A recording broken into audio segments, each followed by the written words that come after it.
I want to welcome all of you once again. So we're going to begin Father Is' two talks on spiritual warfare. And I just want to thank Father again and for coming. Father, we're so thrilled you're here, for all your wisdom and insight.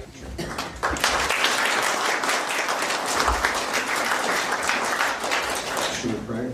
In the name of the Father, Son, and the Holy Spirit, amen. Direct, O Lord, all our actions by thy holy inspirations, and carry them on by thy gracious assistance, so that every prayer and work of ours may begin from thee, and by thee be happening unto Christ our Lord. Mary, Queen of Angels, pray for us. In the name of the Father, Son, and Holy Ghost. In spiritual warfare, there's essentially 7 kinds of spiritual diabolic influence. The first one is of things and animals, which is called infestation. So I want to go into the different kinds so that you get a sense of what the complexion of the warfare looks like. In relationship to human beings, there's 6. So the first one is ordinary temptation. And we're going to talk a little bit about human psychology. Don't worry, there's not an exam afterwards, so you don't have to worry. But basically in human psychology, we're just going to talk about a few things here. The first is we have 5 senses. Most of this people should know to have some degree. And there's this thing called the common sense power. Now, most people wouldn't know what that is, but that's the fact that there's a part of the brain that unifies all the 5 senses and expresses the information from those into the imagination.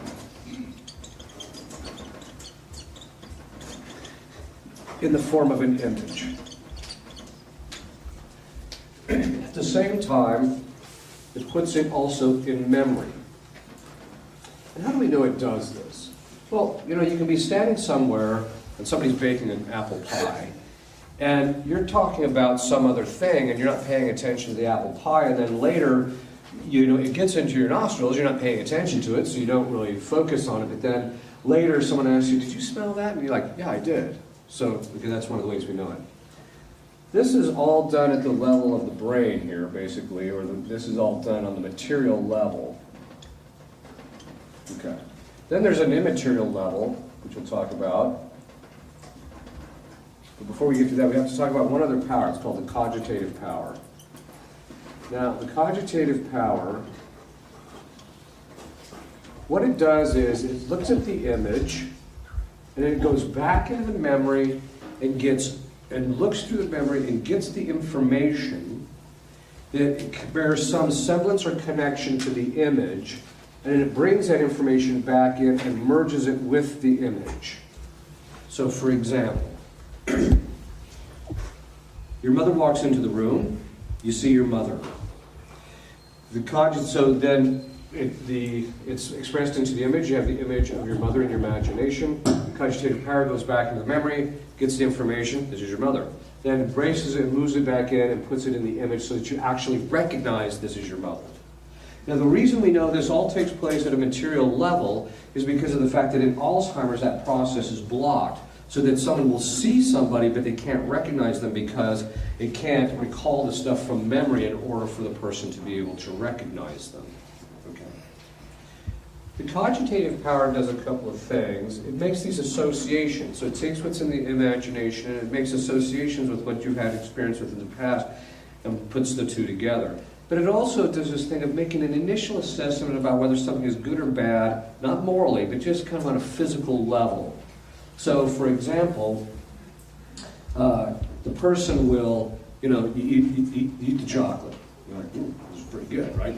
And so you'll actually, the cogitative power makes an assessment that the chocolate is good. So the next time you see the chocolate, it's going back into the memory and realizes the pleasant experience you had with it, so it immediately assesses, hey, this is pretty good. This is why sometimes it's hard to keep your fingers off the chocolate. Okay.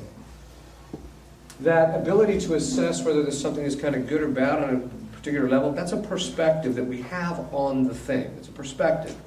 It's not the thing itself, that's seeing that it's good or bad. It's a perspective that we have on it. Now that perspective, it puts on the image. That perspective is what moves your emotions. So that the emotions are moved by the image in your imagination and the particular perspective you have on the imagination. Now, how do we know it's the perspective that you have on that image that moves a particular emotion? Very simple. When people are first dating, the image that they have of their girlfriend or their new spouse is, he's so wonderful, I just love him. Or the other way around is, you know, she's just a good woman, I love her, I'm glad I'm married. You know? Okay, then what happens? 5 years later, after lots of memories, she walks into the room, and then he says, okay. The perspective you have on that is very key. But this is just all at the level, but then there's a part of the intellect, we're not going to go into all of it. There's a part of the intellect called the possible intellect. Let me change things here. Now, the possible intellect is a very key thing because it's completely immaterial. It functions completely, functions completely independent of matter. And how we know this is, no physical thing is capable of being the object that is known and the knower at the same time. Self-awareness. Animals don't have self-awareness because they don't have this thing. This has the ability to self-reflect, to turn in upon itself. Physical things can't turn in upon themselves that way. The other thing is, too, is it's at this level that we actually grasp universal concepts. So what happens is once we have this image, and this all go through this process, there's a part of the intellect that abstracts that and presses it into the possible intellect so that we actually understand the concept. Then the possible intellect goes back and makes a judgment about certain things in the image in relationship to the concept. So it'll say, you know, all men are bipedal, right? So it'll say that, it can make those kinds of judgments at that level. It can also make a judgment that a thing is good or bad on a moral level, and then that's when it's presented to the will, which is also immaterial. Okay. It presents this to the will, this is a good thing, the will then makes the choice, and then the will can also move the intellect, but it can also move the lower faculties. You change with the image in your imagination. You can move your memory to remember certain things. You can move your arms, etc. Okay. Why is this so important? When Adam and Eve fell, when they ate the fruit, excuse me, when they ate the fruit, they sinned through their bodies. And as a result of eating the fruit, which is a sin through the body, what they ended up doing because they committed that sin through their bodies became subjects to diabolic influence. And because of the inheritance of original sin, our bodies are also subject to diabolic influence now. In other words, Satan tempted them through their bodies, because what happened? Eve sees the serpent talking. By the way, Adam committed the same sin. It's just we know how it plays itself out because it's in the scripture it's recounted about Eve. So she sees the serpent talking. Now Eve she knew animals don't talk because she had infused knowledge. So she should have looked at that and said, there's something not right here, I'm out of here. But she didn't. Instead, the fathers say she committed 5 sins in the fall. And I tell women, don't feel bad. Adam committed 8. Okay. So the first sin that she committed was curiosity, pursuing a knowledge about something that she should not have been seeking after. Second thing is, then he says, why don't you eat the fruit? And she says, because we're not supposed to. And he says, or we'll die. And he says, you're not going to die. God doesn't want you to do it because you're going to be like gods. So then it says she looks at the fruit, and it was pleasing to the sight. Now it's a very important thing. Before the fall, our emotions were perfectly subordinated to reason. There's 2 kinds of emotion. There's what they call antecedent emotion. These are what occur before you really think about it or contrary to your reason. You don't want to feel this way, but you do. Then there's consequent emotion, and those are those that follow upon thinking about something. I really like this, and so then you start getting the emotion of actually wanting it. Okay. What happened is before the fall, and Christ and Our Lady only had consequent emotion. Their emotions never moved at any time contrary to or without the express permission or confirmation of reason. After the fall, because Eve looked at the fruit, she took delight which is another way of phrasing, the delight is one of the emotions. She took delight in something that was contrary to reason. So before they had the preternatural gift where the lower faculties were perfectly subordinated to reason, because she took delight in the thing contrary to reason, she confirmed the lower faculties in pursuing an object of consideration contrary to or without reason. That's how we got stuck with this problem. Then, of course, she ate the fruit. And she committed disobedience.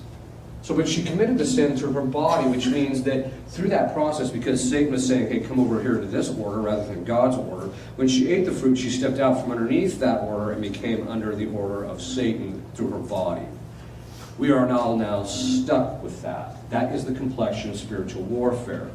The spiritual warfare, even though demons do attack things externally to us, the primary battlefield is our own bodies.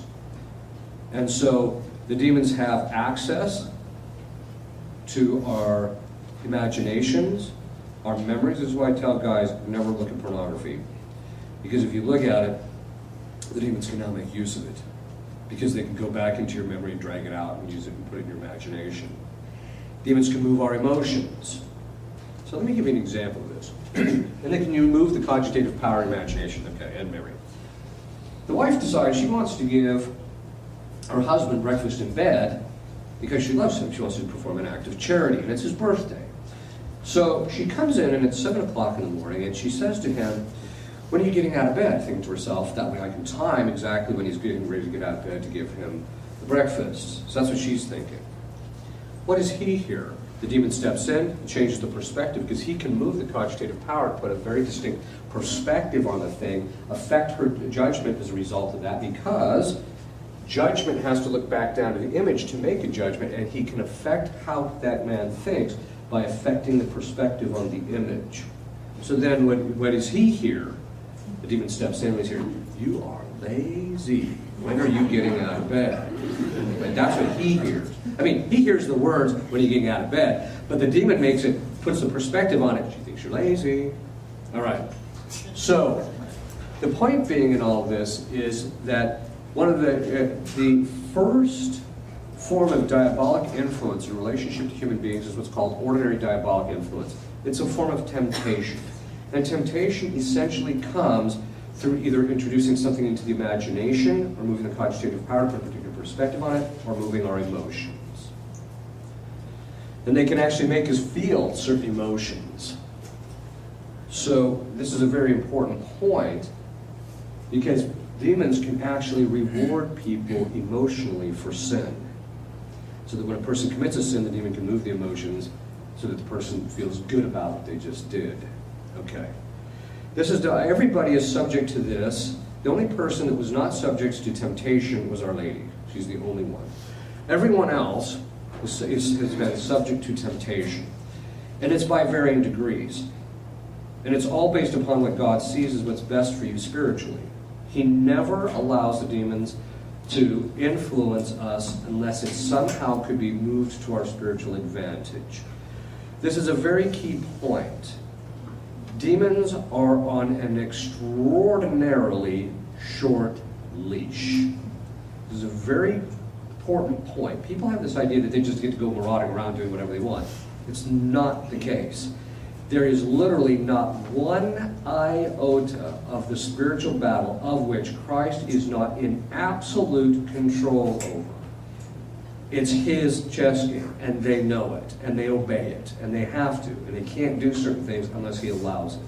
So this is very important, because you have to realize that God allows demons into your life from time to time in order to strengthen you for your spiritual benefit. You just have to make sure you fight it properly. Okay. And how do we know this? Well, we just know it by revelation, for one thing, but we also know it because, during various instances in which Christ deals with the demons in the Gospels, they're always asking him, sir, they'll like they ask to go into the pigs, which basically tells you what? It's up to him to determine whether they get to go into the pigs or not, right? So this is a very important point. One time, this one woman, the demon, he was possessing the woman's lower back. And I said, he possessed the part of the lower back. By the way, when I talk about my conversation with demons, I'll put it colloquially like I would with a human being, but that's not at all how it works. During the session, it's very brutal, and I'm hammering the guy, and I'm commanding him. In the name of Jesus Christ, I command you, tell me X. If he doesn't do it, I just keep hammering until he tells me X. Then I can move on to the next thing. So I'm going to put together colloquially what he says after what was really a severe beating on his part. Okay. So he says, I said, why are you possessing the lower part of the woman's back? And he said, I don't know. I said, what do you mean you don't know? And he says, when I entered, Christ restricted me to that part of her body. That's interesting. Then, at another time, I had another demon who kind of, one time during the, he was the noonday devil, mentioned in Psalm 90, which, by the way, there is a guy. Found out later, after researching the fathers about him, that he's actually the demon of the midlife crisis. That's what the fathers call it, midlife crisis. I'm like, wow, that's interesting. Okay. So when you see these guys driving around Ferraris with 20-year-old girls, you know there's the noonday devil somewhere in there. Okay. So he says that he's one time in point, he just stops at me and he says, if you weren't being protected, I'd snap your neck. So I thought to myself, I wasn't afraid. I went, actually, he's right. He is protecting me. Christ is protecting me for quite a bit, right? So the point is that the degree of protection Christ has us protected.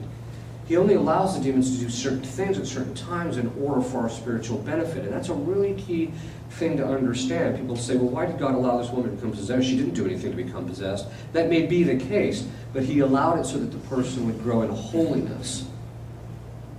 Some of the people I've seen that are possessed are some of the holiest people I have personally ever met by the time it's all said and done with. Because they don't have the liberty like the rest of us of just sitting on our laurels and resting and being slothful in our spiritual life. They don't have that luxury. If they're going to have any semblance of sanity and a moral and a normal life, they literally have to fight tooth and nail all the way out of the farm. So they just don't have that luxury. Okay.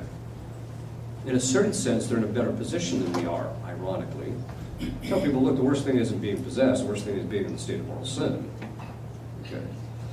So the demons have this ability to put those temptations on there, and they have the ability to pick at us rather regularly in relationship to certain things.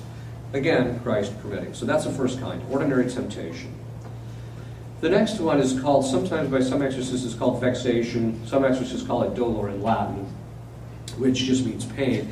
And that is the prerogative of saints. It's when people, certain saintly people, are allowed to be physically accosted or beat up by demons. So, St. John Vianney, Padre Pio, there were certain people just historically that they were physically beaten up.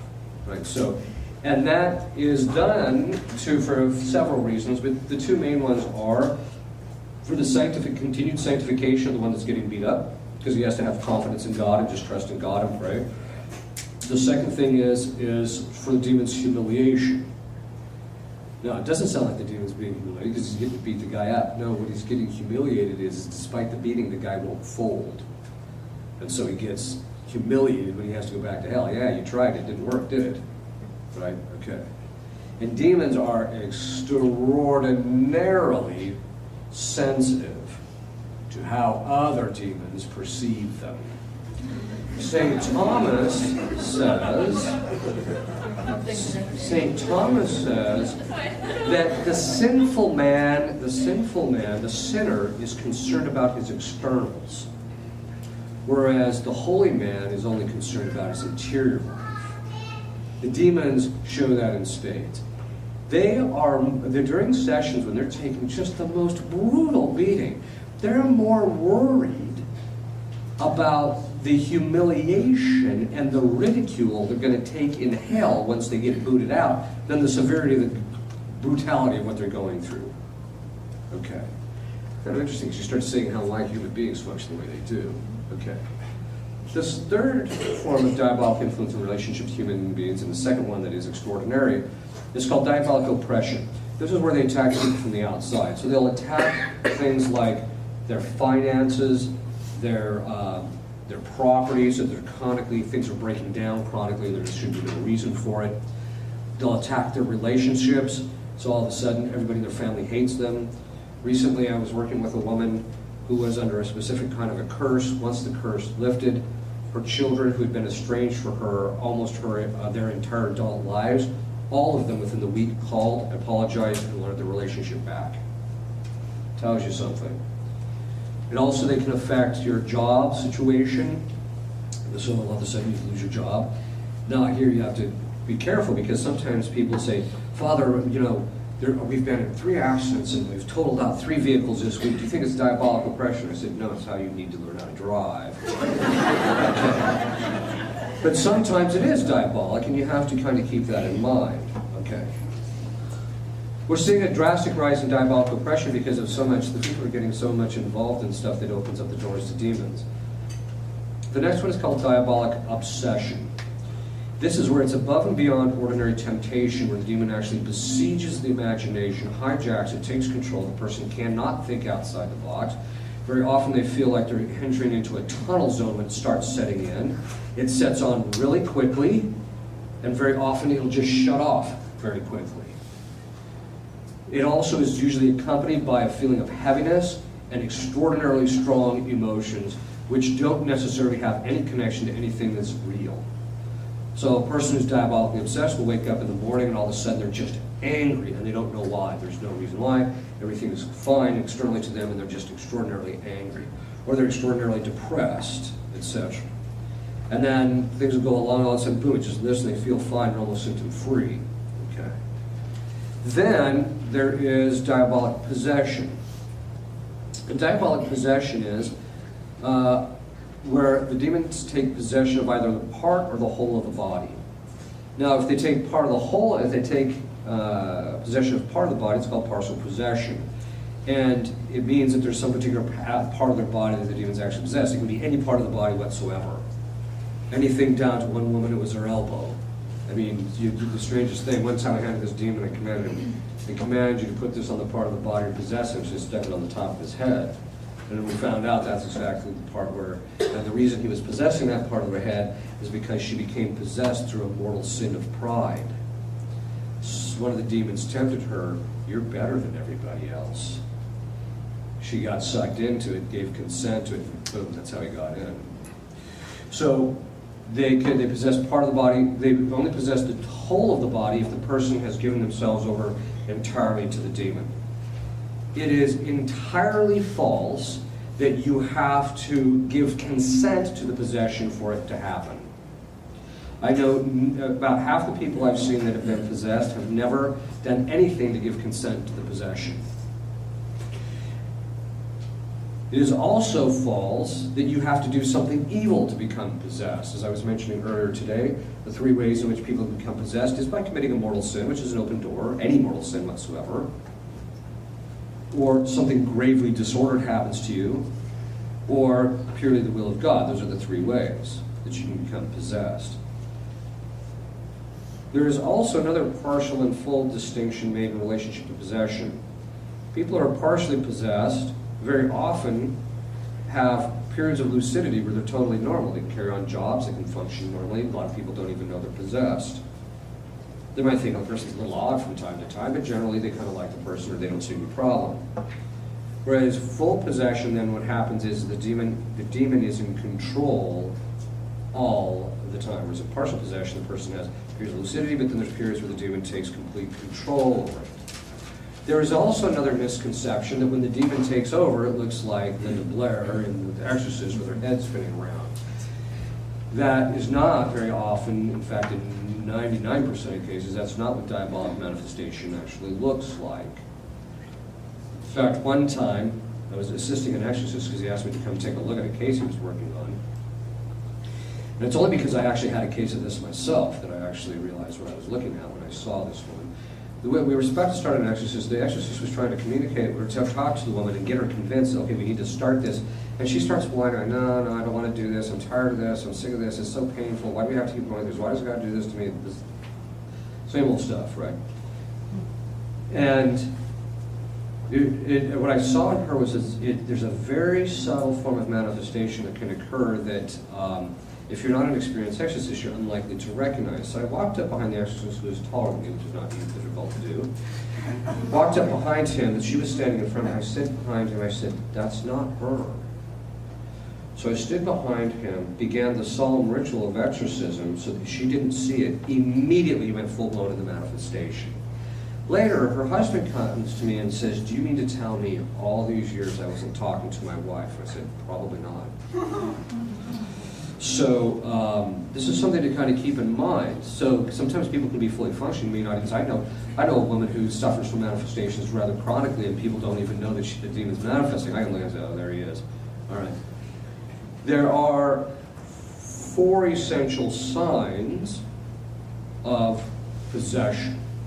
There's primary signs, there's ancillary signs, there's certain psychological patterns that are very distinct from diabolic patterns of behavior, and there's a way to actually distinguish the two, even independently of a full-blown psychological exam, or even independently of praying over the person. But sometimes you have to do it in order to give the full determination. But there are different, very distinct psychological patterns you'll see with someone who's mentally ill as opposed to someone who's diabolically influenced. Now sometimes you get people who have a mixture of both. In fact, most people who are possessed, there's usually a bit of psychological trauma or damage has been incurred, so they're dealing with both of them. Okay. Those 4 signs are, the first one is an aversion to what is sacred. But I don't take that personally as an ironclad sign that a person is possessed. And the reason I don't take it is because you can have someone who has a psychological condition in which they have aversion to things that are sacred. So let me give you an example. Suppose you grew up and every time you're about to go to Mass, your mom beat you ruthlessly to get you into the car.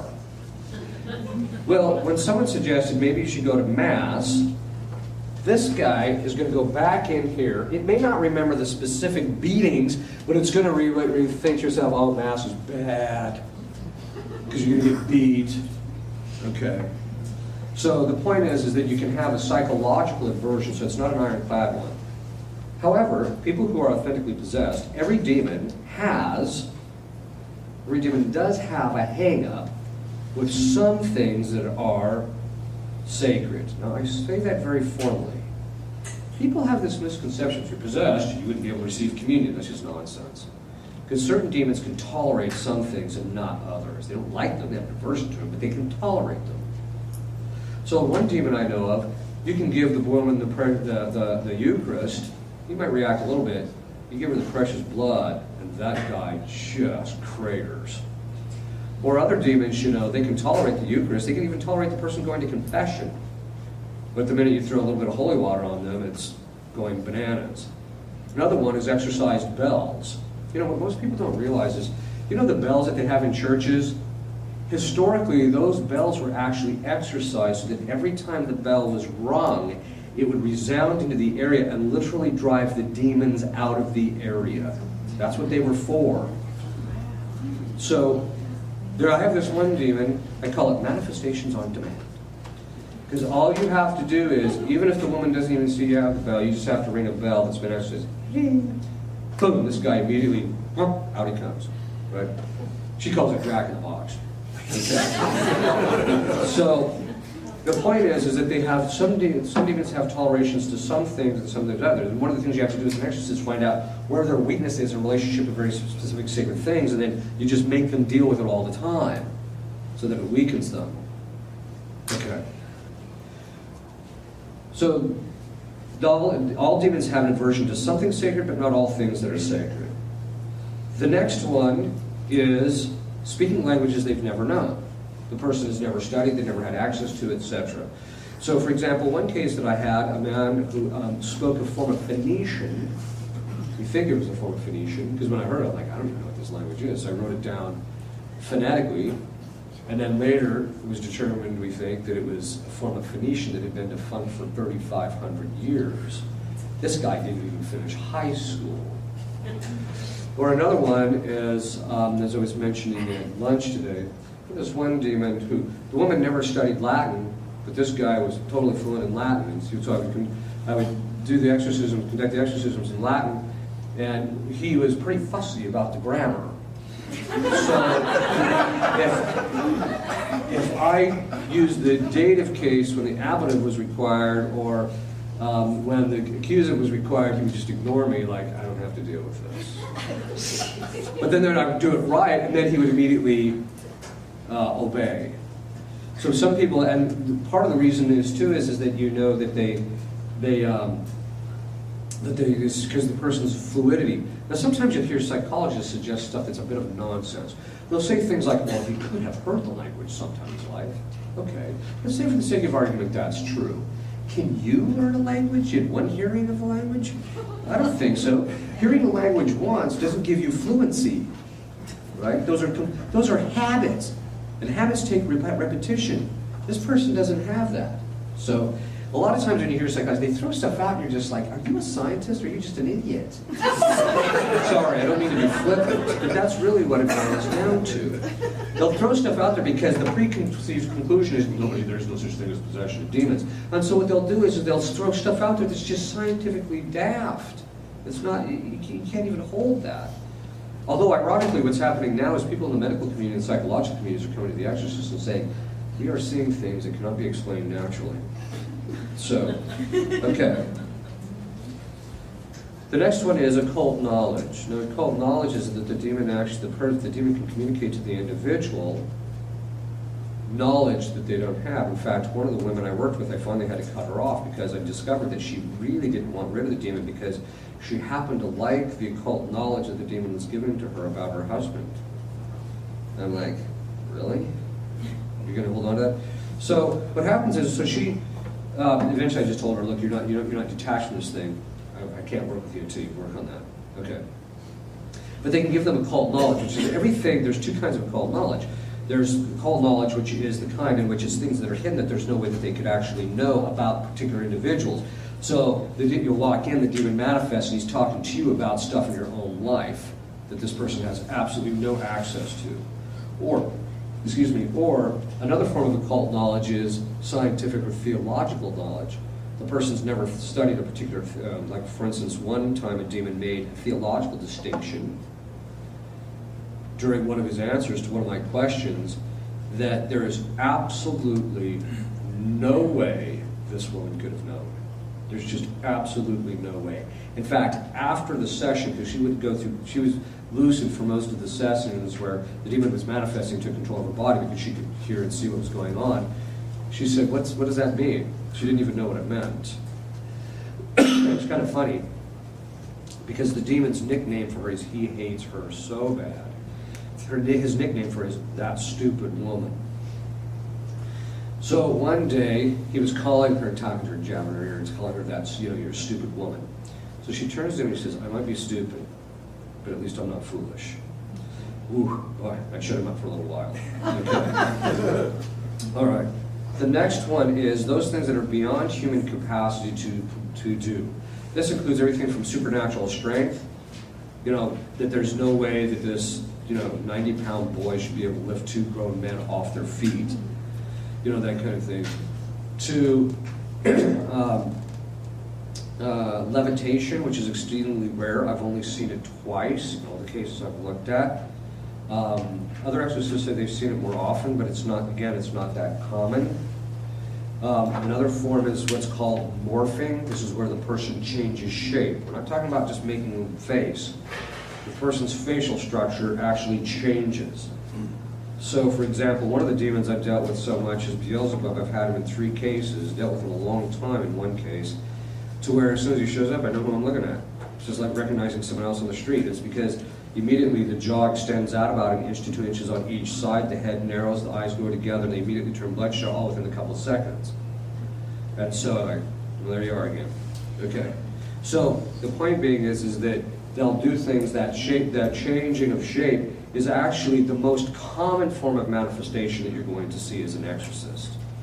People will say things like, well, doesn't that scare you? No, not really. At this point, it's just part of the landscape. You just realize that's what demons can do, and all you're interested in is figuring out, what can I learn from this in order to get this guy out? That's what you're really after. The church says in possession that when you're doing exorcism, there's essentially 5 things that you need to learn to get him out. Now, sometimes you can just say some prayers over people, which I've done, where the possession is mild enough, you say the prayers, just some minor deliverance prayers even, and boom, the guy is out. Other times it takes years. So, and they can go on for quite a while. So when they go on for a little while, the church says there's essentially 5 things it says in the ritual you want to learn. The first is how many there are, because more than one demon can possess a person at a time. And also, the same demon can possess a number of different people at the same time. I've actually had that, where one demon was possessing 2 different people I was working with at the same time. The next thing you need to know is you need to know the number of them, so when you clean up everything, that you know that it's over with. The next one is the names. And the reason you want to get the name of the demon is because it tells you you have a certain authority over him as a result of that. Now, when you get the name of a demon, it's going to be either at the beginning of the possession or at the end. If it's at the end, him telling you your name is probably the sign of liberation of the person, usually. Not always. If it's at the beginning, it means it doesn't have any real bearing or connection on the person's liberation. So the demon will kind of cough it up. Although they usually don't like to, only because they know that once you have it, it gives you a certain authority over them. Their name also tells you who they are, so you also know what their weakness is. So as soon as I found out that this guy, the demon said, my name is Meridiano. I'm like, Meridiano, I've seen that somewhere. I've seen that name. So then that night I was doing Compline, and in Latin the phrase is Demonio Meridiano, which is the noonday devil. I'm like, ooh. So the next session, I just started reading Psalm 90. I didn't even get to that part. As soon as I started reading Psalm 90, he was just fit to be tied. Right? And I was doing it in Latin, so the person who was there didn't even know Latin. Okay. Then I went and I did research on him and found out, and I started taking notes of the characteristics of this guy. I went into the next session and I said, well, this is the guy you're possessed by, and I started reading the characteristics.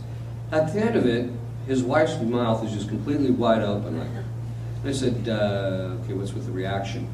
She said, that is a complete description of my husband's personality. This is a very important point.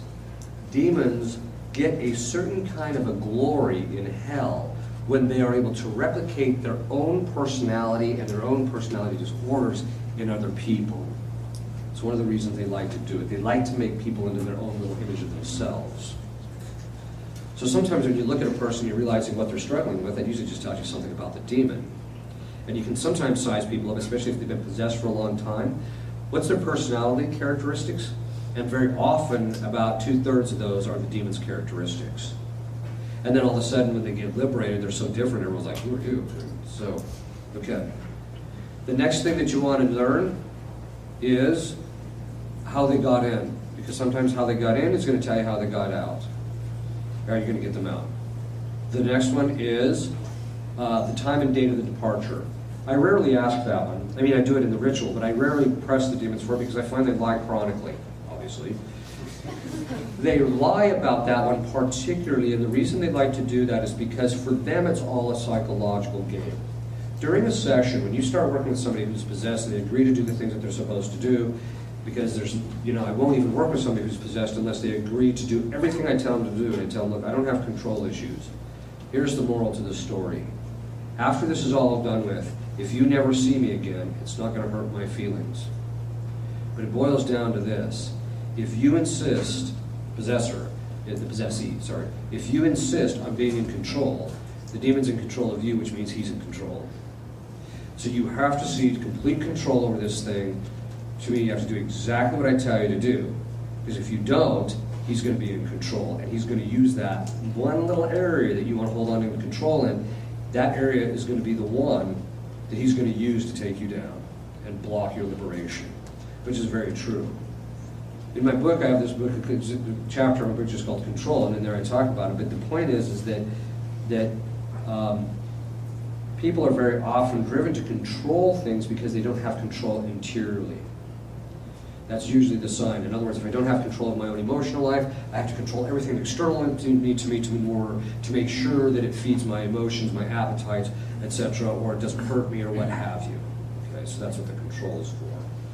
But in relationship to demons, we other people, very often they've been wounded very badly, and so it's very difficult for them to see that control, but if they do, you can very often get the demon out very quickly. So, but what happens is the demons will very often try and during the session start picking at the person psychologically So that they'll say, see, this is your fault. I would be out of here if you would just cooperate with the exorcist, or if you would just do this. Or there must be something wrong with you that I'm still here, or God must not love you because I'm still here. Things like that. And so they'll say that to the demon will say that to the person, so the person sucks into it. And then once that happens, he hides behind that, and the prayers of the exorcist are completely inefficacious.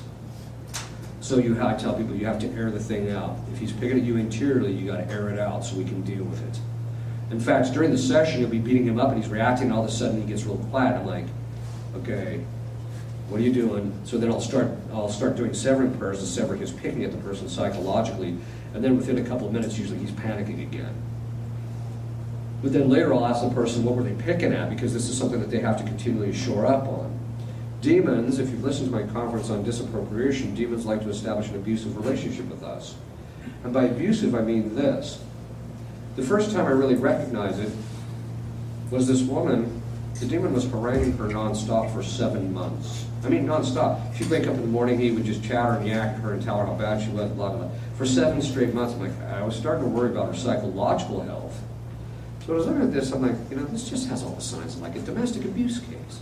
So I said to her, well, because the abuser, what he does is he says bad things to the abused in order to get the abused to be subject to him so that he has control over them.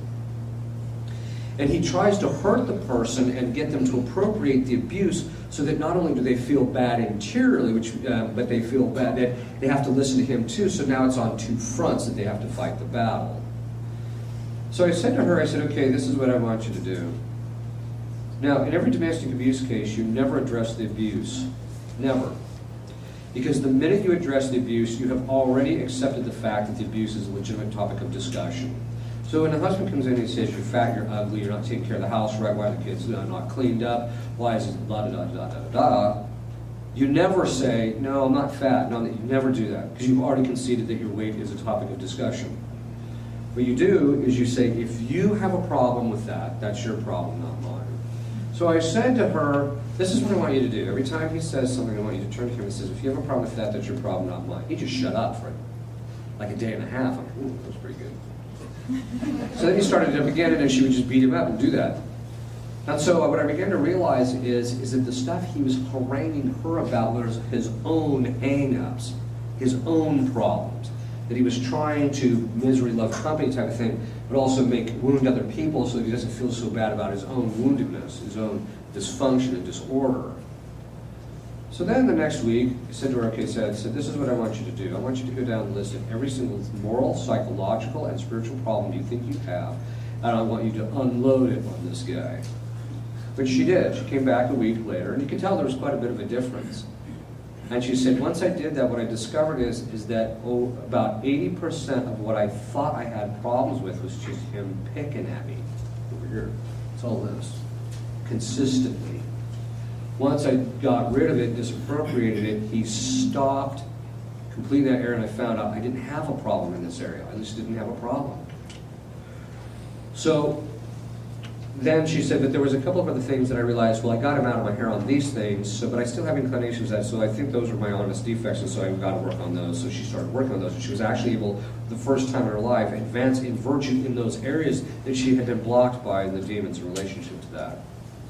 The 5th thing that you need to know is the time and date of the departure. How am I going to know you're gone? What's the sign that's going to show to me that you're actually gone? And it can be everything from nothing happens when you pray over them, all the way to, the lights will blow out, or, a variety of different things. Just be a whole different thing. Or the person will see light, you'll hear a trumpet sound, or something like that. That's going to be the sign. Okay. There are 6 stages of liberation and possession.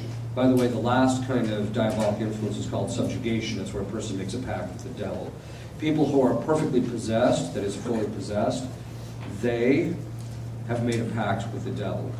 And by the time they get to that point, the possession is so perfect, it is impossible to distinguish the person from the demon as far as the personality goes when you're dealing with them. Okay.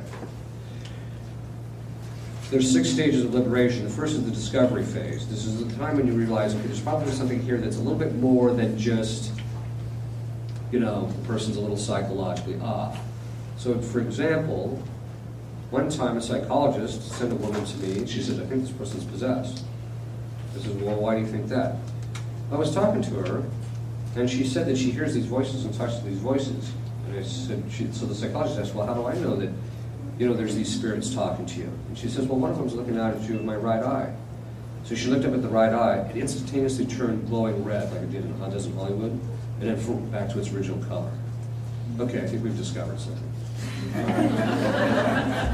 The point is that there's usually some type of preternatural manifestations. And demons, there's two kinds of demons. There's open and closed. Open demons are the one that the minute you walk in, they're in your face, and it's full blown, and it's game on from the very beginning, and they don't hide. But then there's closed spirits which tend to hide. And the general principle is with demons is that hiding is better because it's harder to discover the person. But demons are showmen. They really have an issue of, looking good in front of the guy, their buddies down in hell. So what they do is they'll show themselves from time to time in manifesting through the individual at certain times. So the person will seem normal, then all of a sudden they're just out of their mind, and then they seem normal again, and then they're just out of their minds. Dr. Jekyll and Mr. Hyde. Okay. So those kinds of things will happen. So the first is the discovery phase. The second phase is what's called the obfuscation phase. People have figured out there's probably something there, but the demon tries to obfuscate or make it confusing or confuse the exorcist or the person or the people around them that, no, my problem is just psychological. No, I just need on a different medication. No, I need this. If this just wasn't in my life, I'd be okay. Things like that. During that time, once the discovery, they bring them to you during that obfuscation phase, you're doing extensive interviews, I'm talking to them about this to establish what are the patterns in the person's life to see if it's actually diabolic. So then you start praying over them at that time, and it's usually during that time that the demon will manifest itself, like changing shape or what have you. So there'll be this manifestation. Once the demon manifests in a clearly preternatural way, then you know the demon is there. And he knows once that happens, there's no point in hiding anymore. The only time he'll hide is when he's trying to avoid his beating, not because he doesn't think he's trying to obfuscate anymore. So then you enter into stage 3, which constitutes the bulk of the battle. That's when you do a lot of exorcisms. You're beating the demons up, and it's called the battle phase because it's the phase in which you're basically slowly conquering the demon through the battle. So that by the time you get to end of stage 3, you have almost complete control over the guy. During that phase, the exorcist is often attacked, not physically, although once in a while that happens, but it's usually pretty minor. But you have to be careful, you have to be cautious, because sometimes they can do things in a way that will actually cause you physical harm or other people physical harm, but there's ways to kind of clamp down on that. But they'll usually attack the exorcist or one of the assistants interiorly, where the person experiences the same thing that the person who's possessed has experienced. And demons, generally speaking, do not like to attack an experienced exorcist. And that's because, again, of the principle, the cause is always some way in the effect. Every time the demon attacks the exorcist, he reveals something about himself in that attack. And so an experienced exorcist, as soon as he's attacked, will immediately recognize some aspect of the demon that he can now clamp down on or affect. And so that's why demons don't like to do that. Christ still makes them do it. They're put in the boxing ring. They have no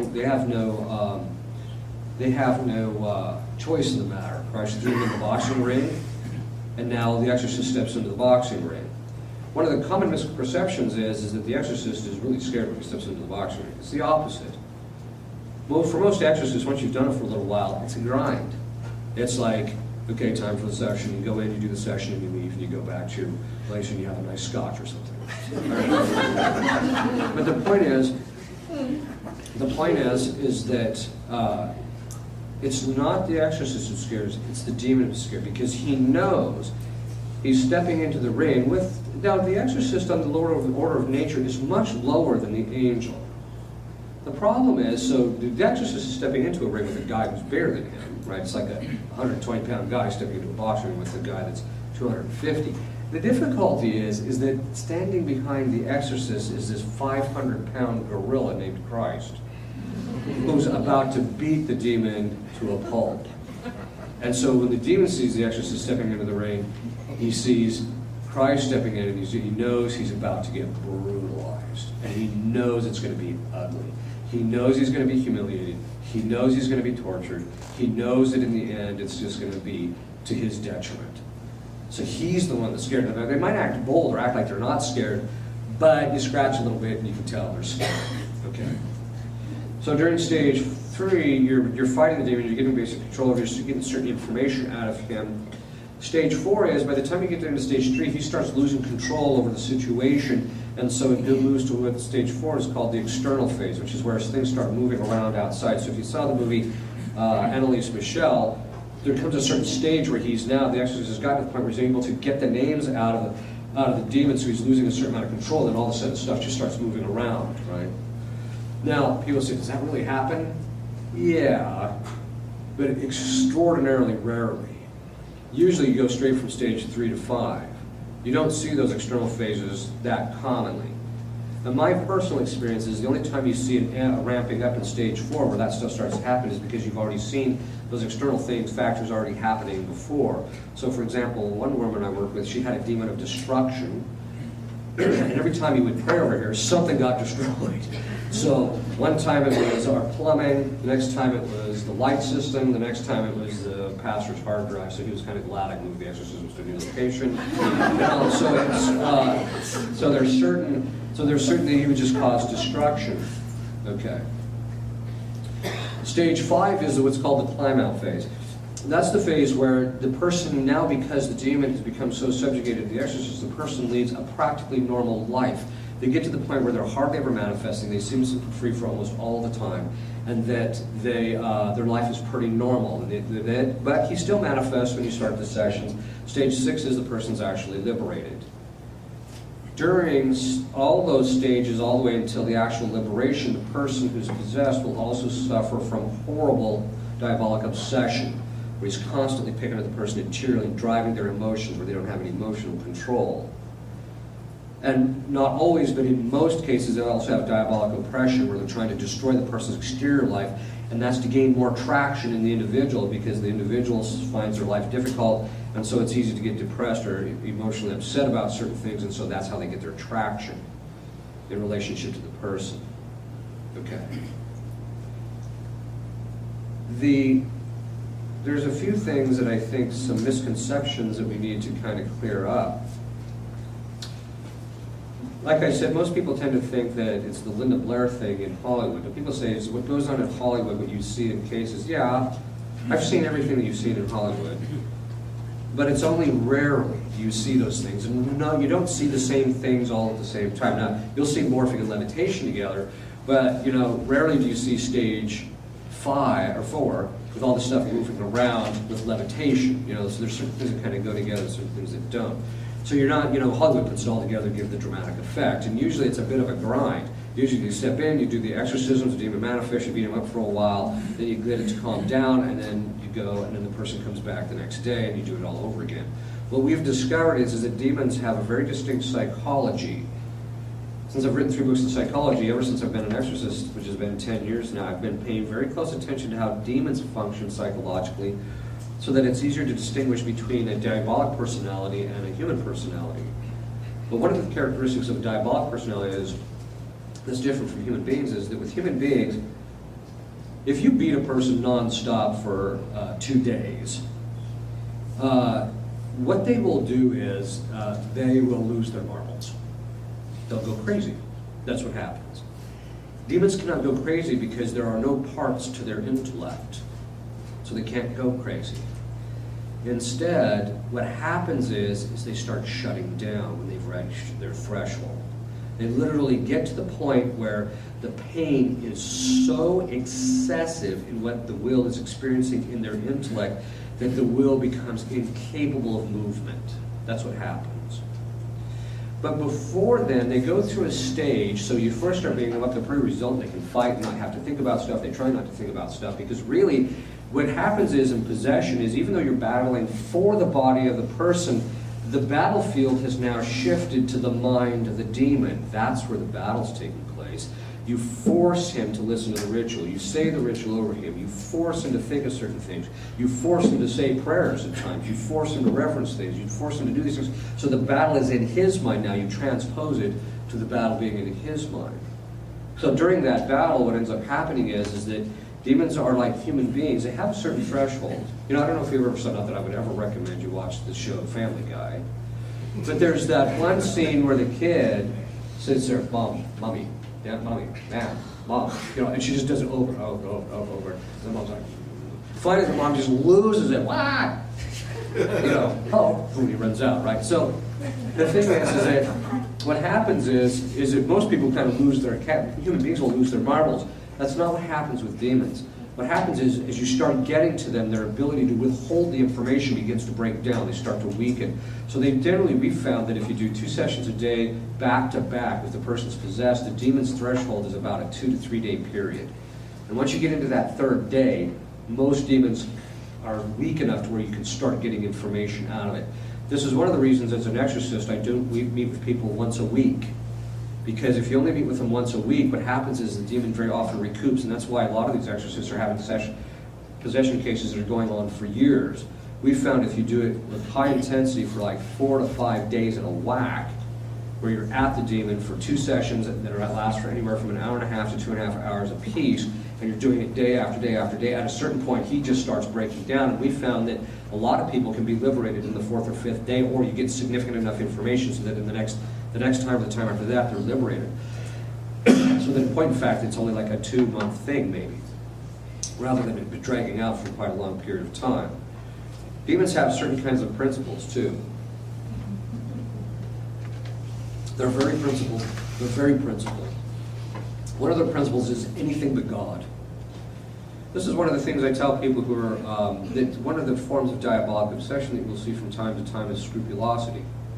So I tell people 2 things about the thing, about the relationship with scrupulosity. It's one that it can be, it's not always, like for instance, Teresa of Avila had scrupulosity from a diabolic cause. It was from a diabolic obsession.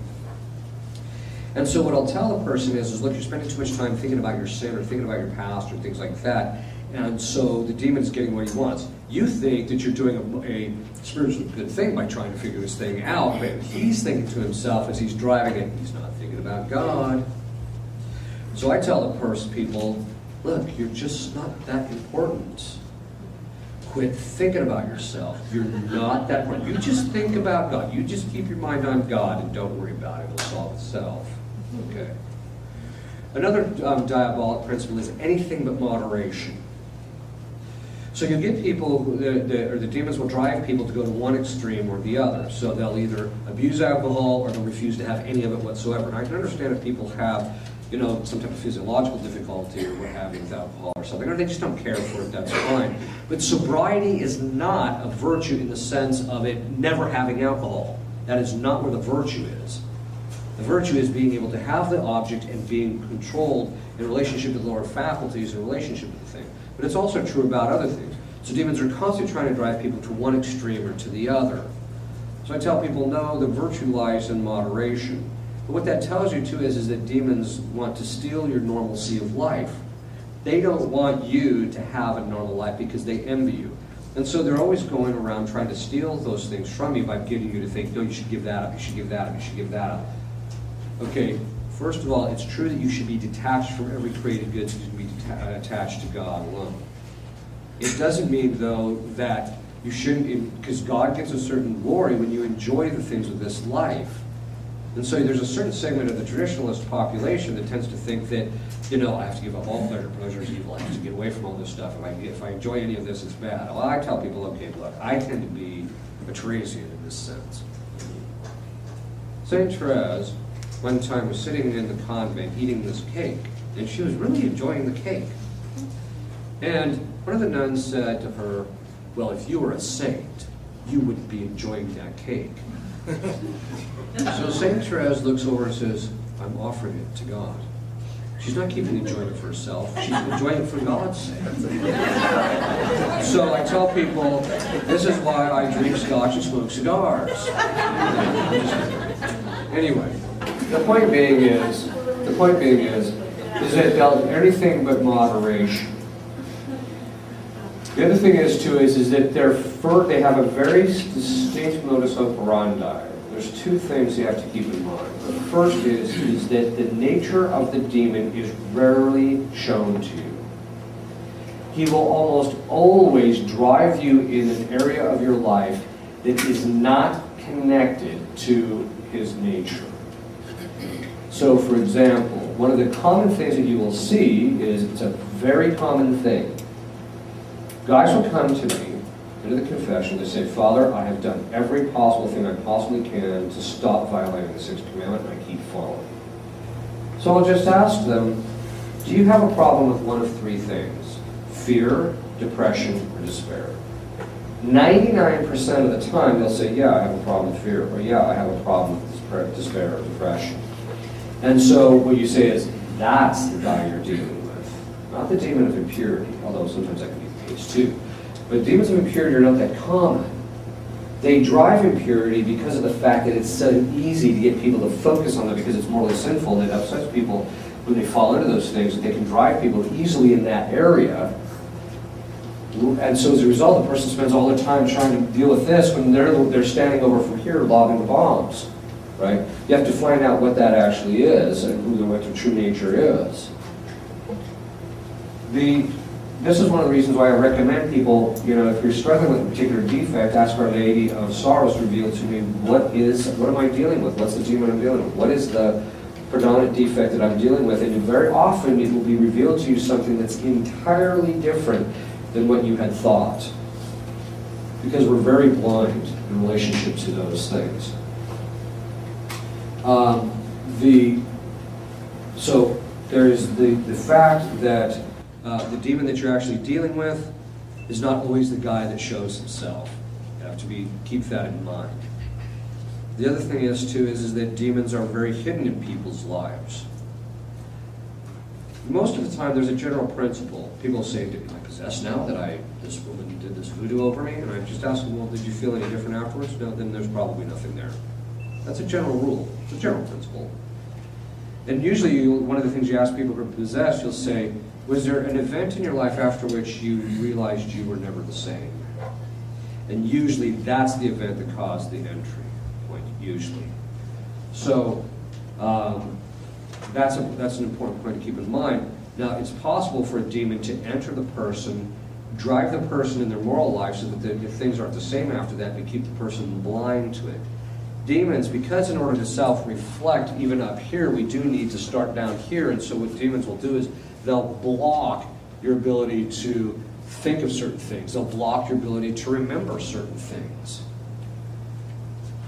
The second thing, so that means that you have to understand exactly how they work. That brings us to the second point, which is that demons have a very distinct way in which they operate. And that operation is very easy. The first thing they have to do is they have to divide.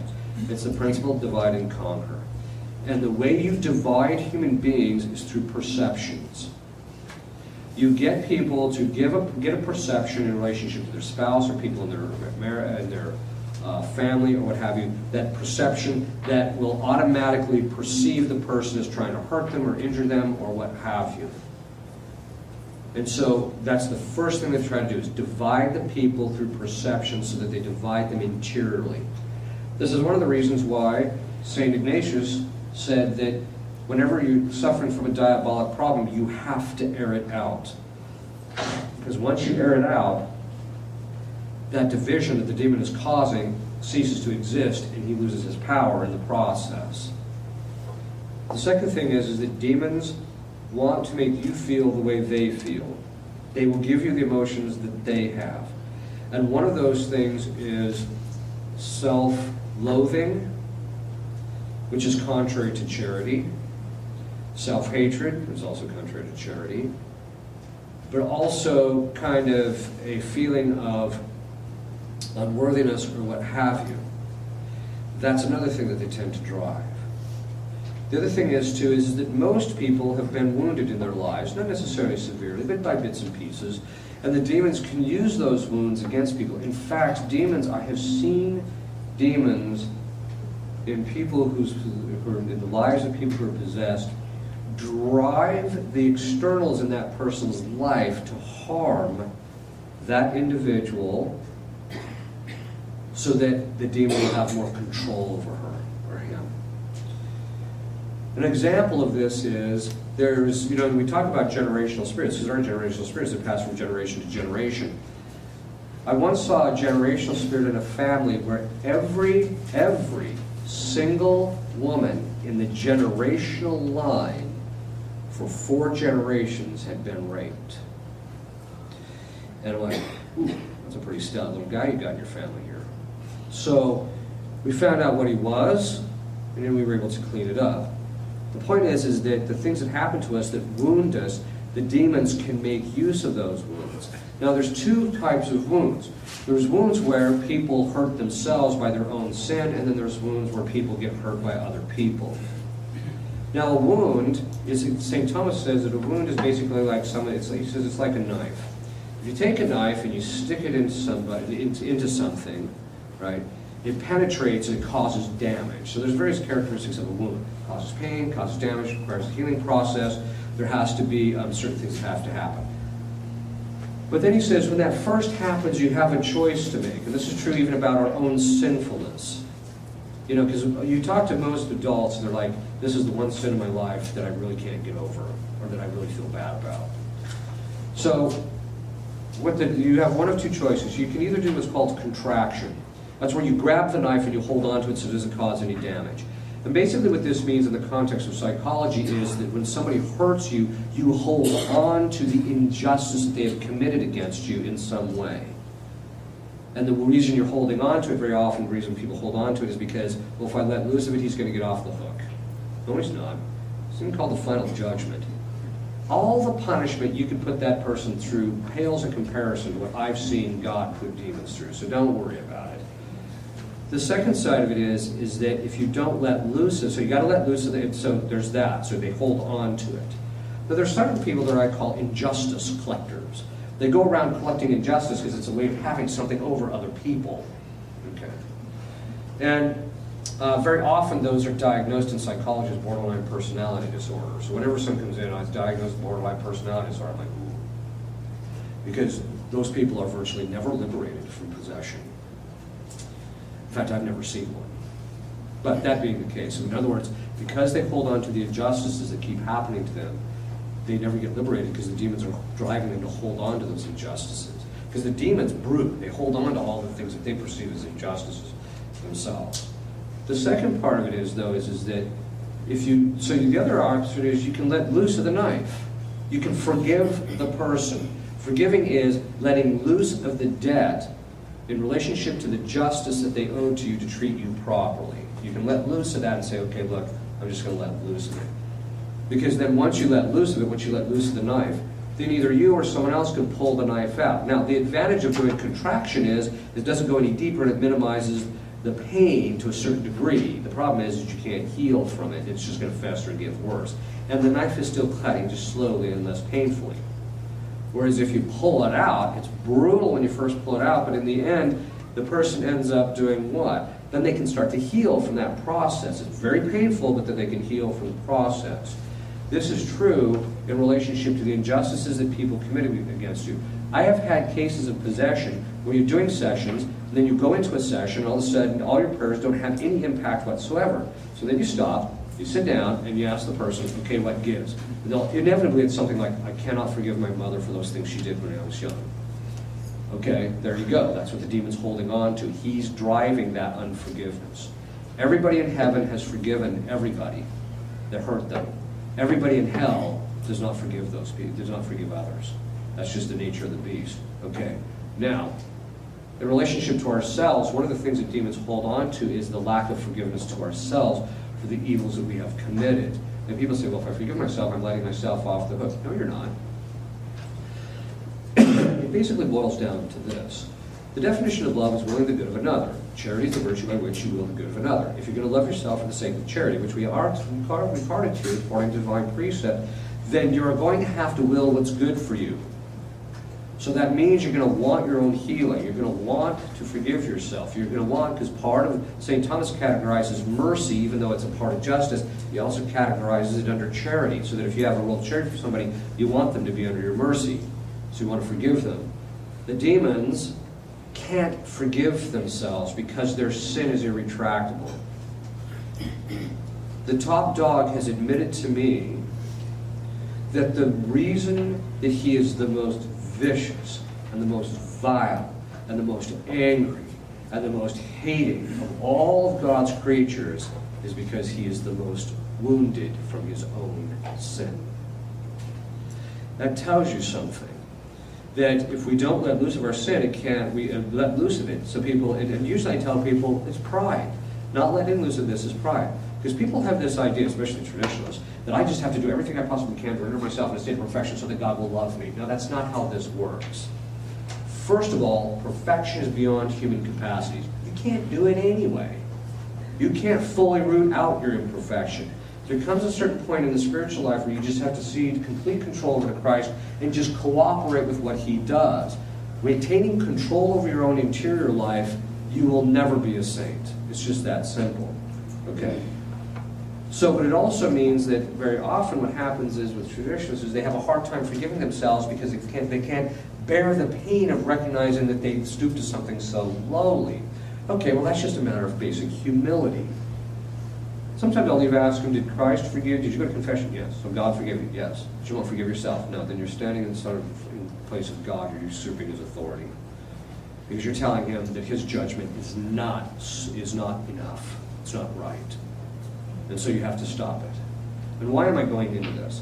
It's because the demons will pick at people and maintain that woundedness in relationship to those things, and people just have to be able to forgive themselves in order to get themselves out from underneath the demons. All the people that are possessed, demons can even mimic a woundedness, where they make a person actually think they've been wounded when they haven't. So you get the demon out, all of a sudden they say, guys, I feel fine now in relationship to that. Okay. We're going to stop there, take a 5-minute break, and then we'll have a Q&A.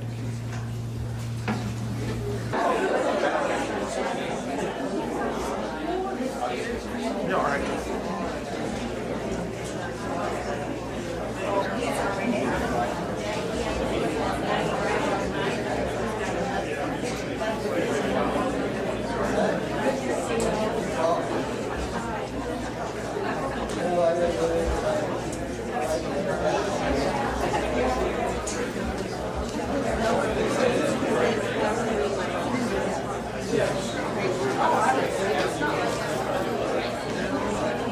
Okay, are we ready?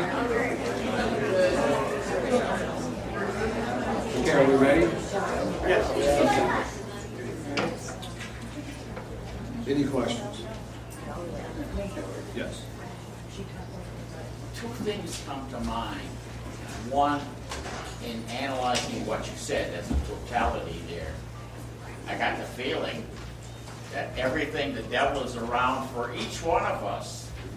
And that the second question, more or less, is in my own life, I have found it very hard, and I find it hard in this diocese especially, to find any spiritual direction, you know. A spiritual director is a special gift from God, I think, you know. Yeah, it is. That's Yeah, finding a good director is very difficult. I always tell people to find one. Go to confession to various priests, and whichever one, not hopping from priest to priest, but trying different priests out and what advice they give you in confession is generally the kind of advice you're going to get in spiritual direction, which in my experience means there's very few of them. They're good at it. What about the devil part there? Is this, you get the impression that everything you said, he's not talking about something over there that happened, these people. This is happening to us. Yes, it is. Yeah. Ordinary temptation is happening to all of us. There's some people who are diabolically obsessed and they don't even know it. So, but we are all suffering from diabolic obsession. By the way, the five of the six, ordinary diabolic temptation, and that is what everybody suffers, and it's ordinary, which means it's common every day. Whereas the other five are considered extraordinary. And they're extraordinary in two ways. One, they're above and beyond what's ordinary, but it's also extraordinary in the sense of it being rare. Everybody is tempted, not everybody is diabolically obsessed. So, yes. So every now and then I'll meet someone who will tell me that they suffer from panic attacks, and I'm finding it to be more and more common, and I'm hearing more about people who have these, and they are also talking about how they're diagnosed with depression or anxiety. Is there any direct correlation between For diabolic obsession, yes. Let me just first preface it by saying this. Every form of mental illness and every form of medical illness can either be caused or mimicked by demons. That does not mean that every person who has psychological problems or medical problems that it's from a diabolic cause. Some people think the problem is just natural. So, let me give you an example. There was a guy who came to me who was hearing voices and he thought maybe he was possessed. I said, well, first of all, they had him send the psychologicals and a psychiatric makeup, and found out that he started hearing the voices from drug use. It was drug-induced psychosis, basically. So I said, well, there's an outside chance. There is a medical condition that causes that, but then I also thought to myself, well, maybe sometimes you'll get that where the demons will kind of mimic that stuff. So I said to him, well, what do the voices sound like? They said, George Bush and Ronald Reagan. And then I said, well, what are they telling you? To vote Republican. I think your problem is possession. Oh my God. By the way, you might want to listen to those voices in your head. No, I'm just kidding. Okay. So in other words, people's problems can be purely natural. Other times they can be purely psychological or psychiatric. Other times it can be entirely diabolic, so that the panic attacks and the things that the people are suffering. So for example, I'm working with one of my spiritual directees. I agreed to take him on for a very distinct reason, but he suffers from panic attacks. He suffers from those. And after doing a lot of blessings over him, he did not show the signs that it was diabolic at all. It was purely a natural phenomenon that he was dealing with. And it had to do, we did trace it back. We do know what the psychological cause is, and so now he's able he's slowly but surely kind of getting on his feet. There's other people, though, that suffer from panic attacks. You do the blessings over them, and boom, it just stops. So you have to do that. Now, a lot of people, sometimes it's mixed. Sometimes people, because of the diabolic obsession, they've obsessed for so long, they've now developed psychological problems by the habituation of their own minds. So then people say, well, how can you really distinguish one from the other?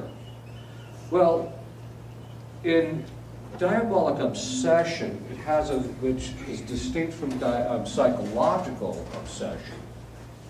Psychological obsession is a habit of the mind, where the person's in the habit of thinking something. So, or let's take an example of PTSD, post-traumatic stress syndrome. What that is that cogitative power that has that power of making association, it becomes hypervigilant in constantly making associations in relationship to a specific set of criteria. So guys go off to war, they're constantly being vigilant, watching for the bombs and watching for their buddies and watching it, so that when they come off of that, it's in the habit of mind. And so there's this, and the stress is watching for the danger. So that once they come off of that, that cogitative power is still in the habit. Right? So it's a psychological thing. There is a form of PTSD that is entirely diabolic. I only discovered this when I was a pastor. Numerous guys in my parish had gone off to the Afghan war, and when they came back, they were all suffering from the exact same thing. And one of the guys started telling me about his dreaming pattern. So I said, that does kind of sound like it's diabolic. I didn't tell him that. I said, why don't you come in and we'll do this blessing. So I did a minor exorcism over him twice, and the PTSD was completely gone. And he didn't do anything. No therapy, no nothing. So what you'll see is when the person's problem is psychological, the problem perdures. It doesn't change much. The only time it changes is environmental factors. Or maybe there can also be some medical conditions which can kind of cause things to kind of ebb and flow. But it'll be very consistent, and it'll only vary just a little bit depending on environmental factors. When you're talking about diabolic obsession, it's more like this.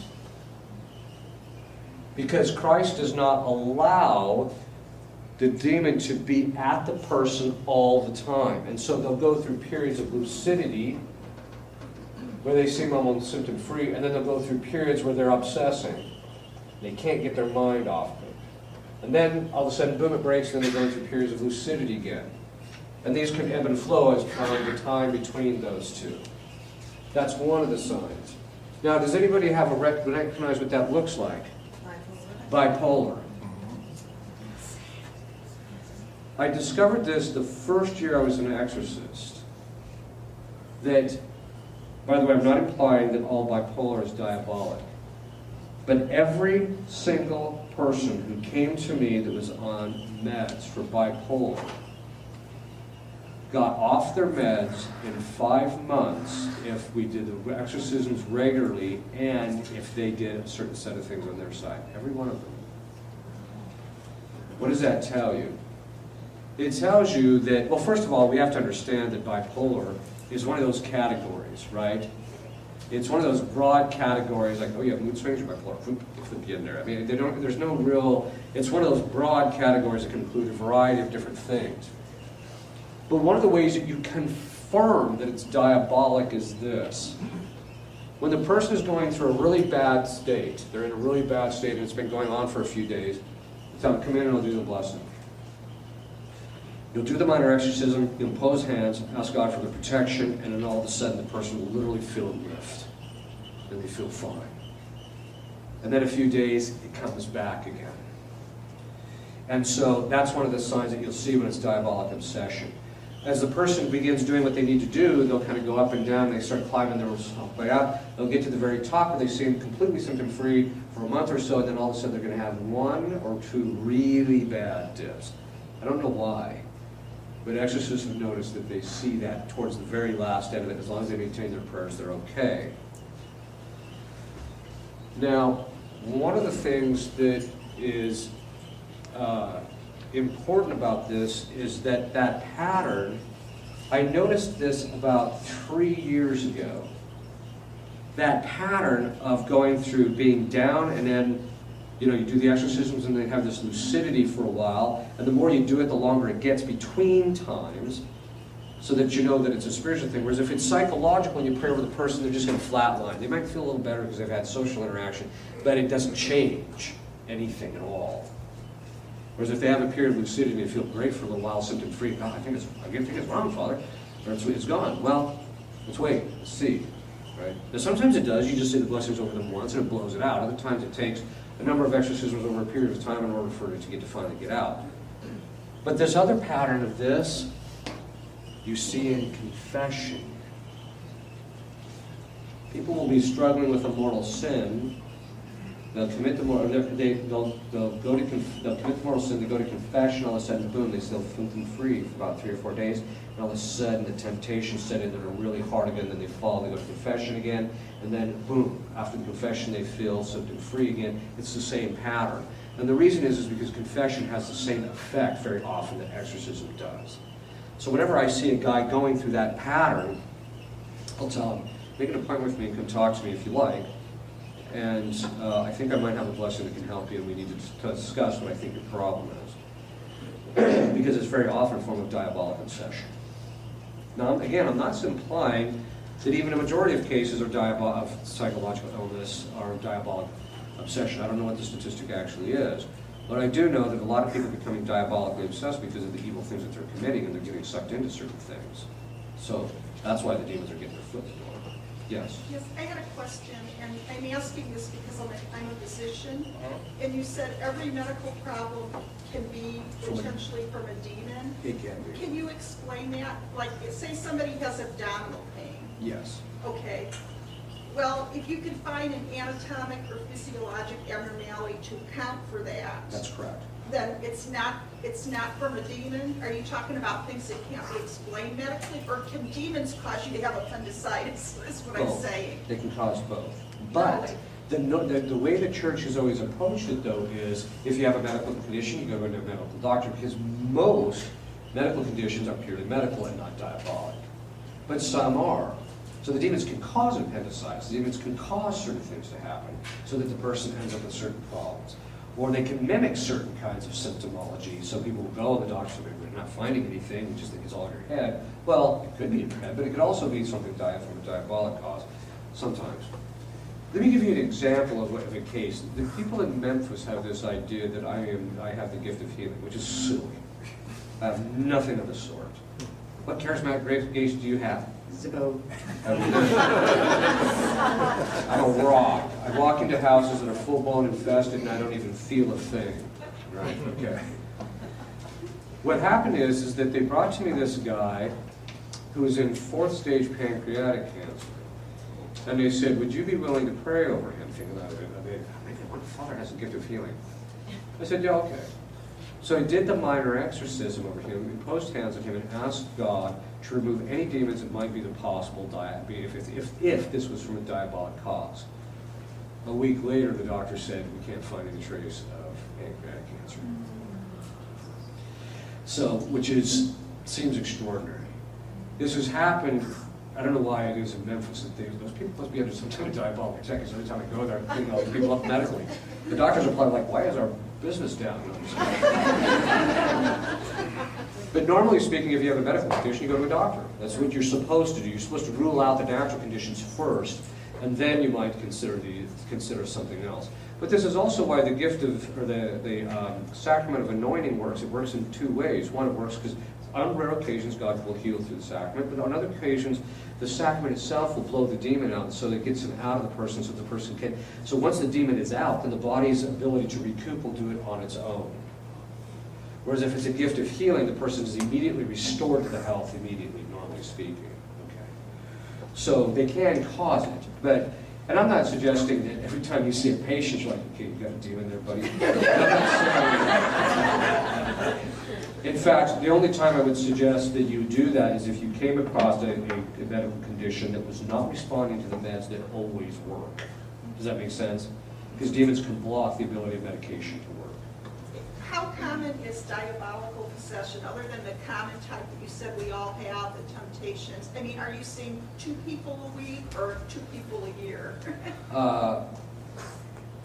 I do between 50 and 70 evaluations a year, but I have to travel a lot because of my work.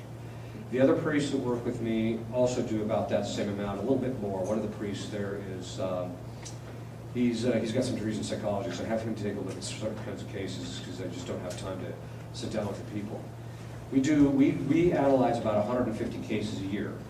That 150 cases is after a very extensive vetting process. We probably get about 10 phone calls a week from around the country. And of the 150 a year, how many do you finally decide probably are in possession? 3 last year were possessed out of that 150. So it's a very low rate. Diabolic obsession, though, is much higher, where people are diabolically obsessed. That's about 25% of the cases. But you have to remember, we're already doing a vetting process. And usually when people contact us, they've already been through the medical stuff and been through this whole time. Send your medicals, send the psychiatric workup, send the psychological workup. So we'll have them do that, send it to us so that we get a chance to take a look at it. And those things are very helpful for us because people are saying, well, if you're an exorcist, why are you looking at the psychological? Because demons will mimic certain patterns, but that mimicry means there's a little difference, and sometimes you can catch those. Especially if the reports are well done, if there's well annotated, you can usually kind of sort things out a little quicker. Yes. And when you say diabolically obsessed, do you mean that they're thinking they have a demon? No, it means that they can't get their mind off of certain things. That. Okay. It looks just like the psychological obsession, except it ebbs and flows much more. Okay, so Yeah. have you had obsessive compulsive disorder patients? Yes. That you determined were demons? Yes. Okay. But you get both. Some it's just psychological, part of the reason that what we do is the vetting process is we do extensive interviews before they even show up off the stick. One of the things we need to do is if we think there's diabolic obsession is we need to know their psychological history in order to see if there was something that established the pattern so that it probably was just a learned habit. Or if, say, there was a traumatic event that happened to the person that could result in something that's psychological, but it could also, which is true, but it can also result in the demon getting their foot in the door. So you just have to spend some time. And ultimately, when you think that there's something there, the real telltale sign is the prayer. If you're going to pray, certain things are going to happen. If it's just, if it's purely medical or if it's purely psychological, you're praying, you're not going to see a change. Yes? I'm a medical provider at the Child Psychiatric Hospital in town, and a lot of our kids have been severely traumatized. Some of them have even been used in rituals of some sort, and some are obviously very mentally ill, but I was wondering if you saw much of a difference in the way that the diabolical manifests in adults versus children and adolescents. The manifestations are pretty much the same. However, unless it's satanic ritual abuse, my experience is that if a child is possessed or diabolically obsessed, the cleanup operation is much shorter than it is adults. That's my experience. And a lot of that has to do with just the mercy of God, but a lot of it also has to do with the fact that the child they can't cooperate with the processes volitionally. I mean, they can cooperate and sit and let you say the prayers with them, but they don't. You can't sit there and sit them down and say, okay, you know, Johnny's 5 years old. Okay, Johnny, I want you to do 5 hours of meditation a day. I'm used to doing it. Not that I recommend that, but I'm just saying that they just can't work with you the same way that adults can. The other thing is too is that a lot of times once the demon gets their foot in the door, they'll drive the person to commit a lot of mortal sins, and so there's a lot of traction that the demon's gotten over the person to the committing of their mortal sins. Whereas with children, it's less volitional, and so he has less traction. Yes? What happens if somebody dies and they're possessed? It Before depends. they're liberated? It depends. If they're in the state of grace, they go to heaven. Because grace is in the soul, possession's in the body. So, yes. Are there some initial tests that you might do to weed out the majority of, like, people who think they're possessed but aren't? Yeah, for me, I just sit and listen to them. I'll just tell them, okay, tell me what I need to hear. And I tell them, don't spare it, because the devil's in the details, literally. So, you just let them talk. And over the course of time, you know, after you write 3 books in psychology and you've dealt with, you know, thousands of people in this area, you get a pretty quick sense of being able to line up, okay, this is probably this, or this. There's some cases once in a while you go, you know, I just don't really know, but that's where the prayer is really key.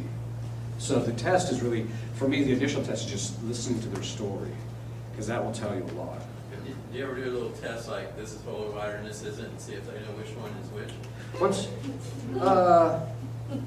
we do certain tests like that, but usually that's only for people who it looks like there could be possession, but we're not real sure. Right. If they're possessed, you know, the demon's going to know if what you're saying is Latin as prayer or not, or if he's going to know if this which is blessed and which isn't. So yeah, we do that on occasion. I don't use it until I get to a stage where I need to make some kind of determination, like this is on the borderline. I'm not really sure. For me, I won't engage in solemn exorcism until I see a clear preternatural sign. But doing those, I don't do those in the initial stages. Now, some priests will they'll have people coming to a room and they'll actually put like a Benedict medal underneath one of the chairs and then invite them to sit in one of the chairs, and then, you know, or he'll put Benedict medals in all the chairs except for one, and if the person goes and sits in the one that's not, then he says, well, that could be a sign. But again, you have to kind of be careful of that too. So, yes. You mentioned that one of the reasons that a person can have a demon is that God allowed it for sanctification or spiritual growth in that person. Yes. And so if that occurs, and say something like that low back thing that you mentioned, okay, so how does the person battle that? With an exorcism, with medical treatment? Do they pray or just accept it? I'm sorry, what was that they have what particular problem? Like that low back thing that you were saying, a lady has something in her low back. The demon on her lower back. Oh, on the lower back. Yeah, so, you know, so how do you determine which ones are for their spiritual growth? Well, they all are, ultimately. And what are you, how does like, determining if an exorcism or? Well, if someone's medical possessed, treatment- in the Diocese of Tulsa, I'm what's called a stable exorcist, which means anybody who comes to me, I automatically have faculties to do a solemn exorcism if I judge it to be so. The other exorcists are what's called ad actum, which means they have to go for each individual case, get permission to do solemn exorcism. But there's a variety of different prayers that a priest can actually do in order to to make that determination so that you can get the demon to actually manifest. And then once he manifests, then you go to the bishop and present the case.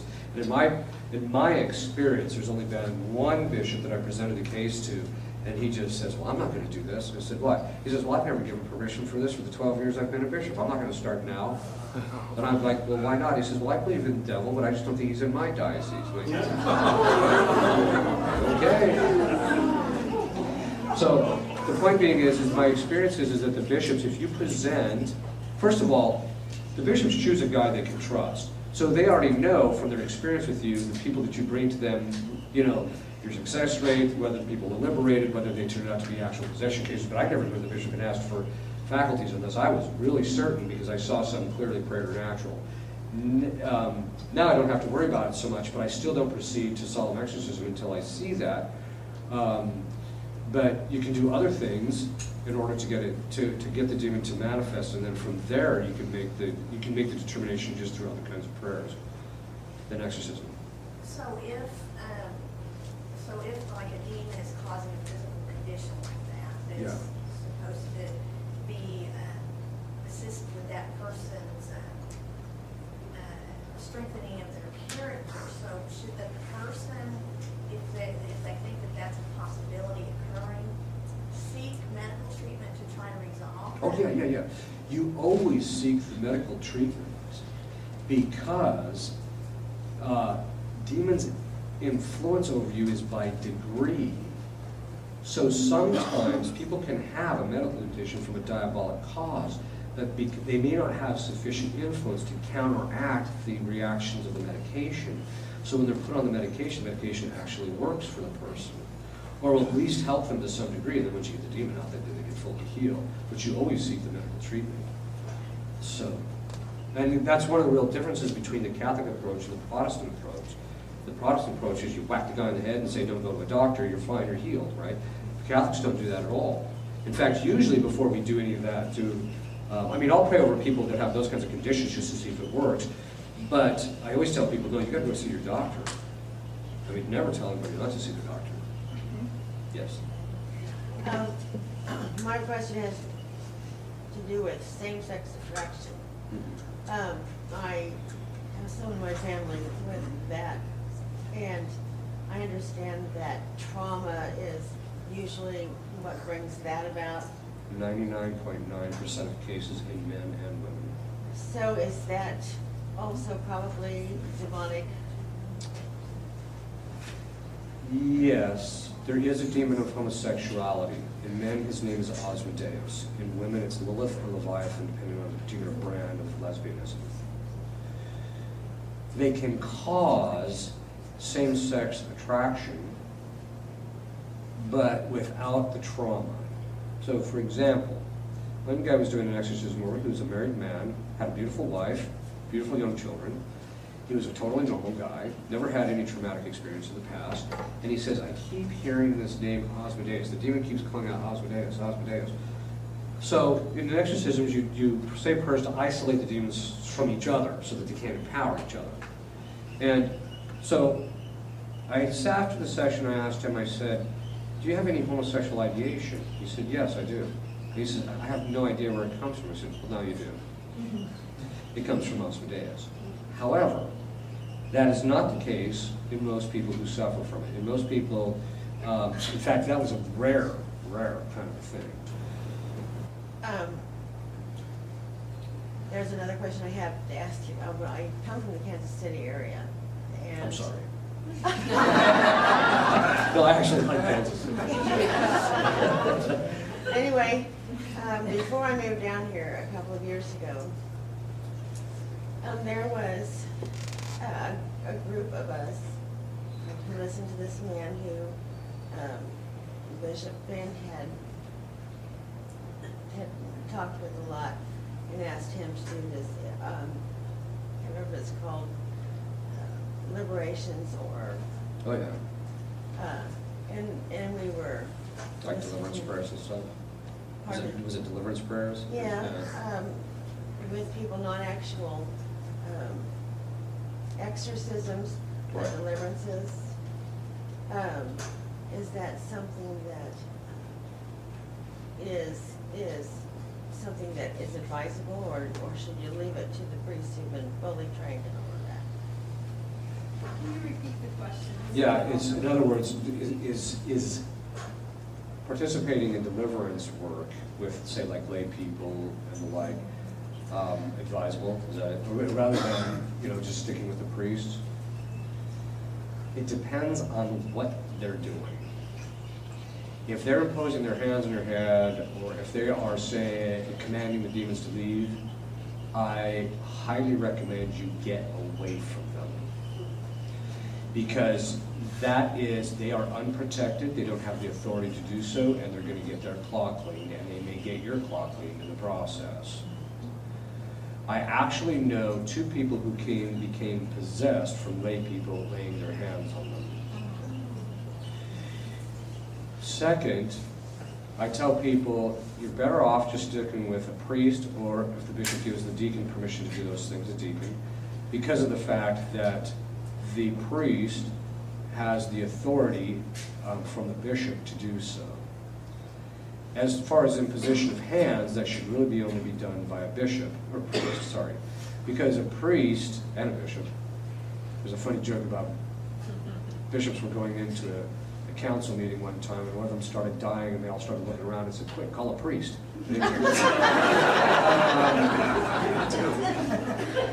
Anyway, the deacon's hands are not consecrated. The priest's hands are consecrated. That's why they're sacramentals. That's why they have the power to drive demons out. Lay people's hands do not have that power. And so to use them as they do have that power is superstition.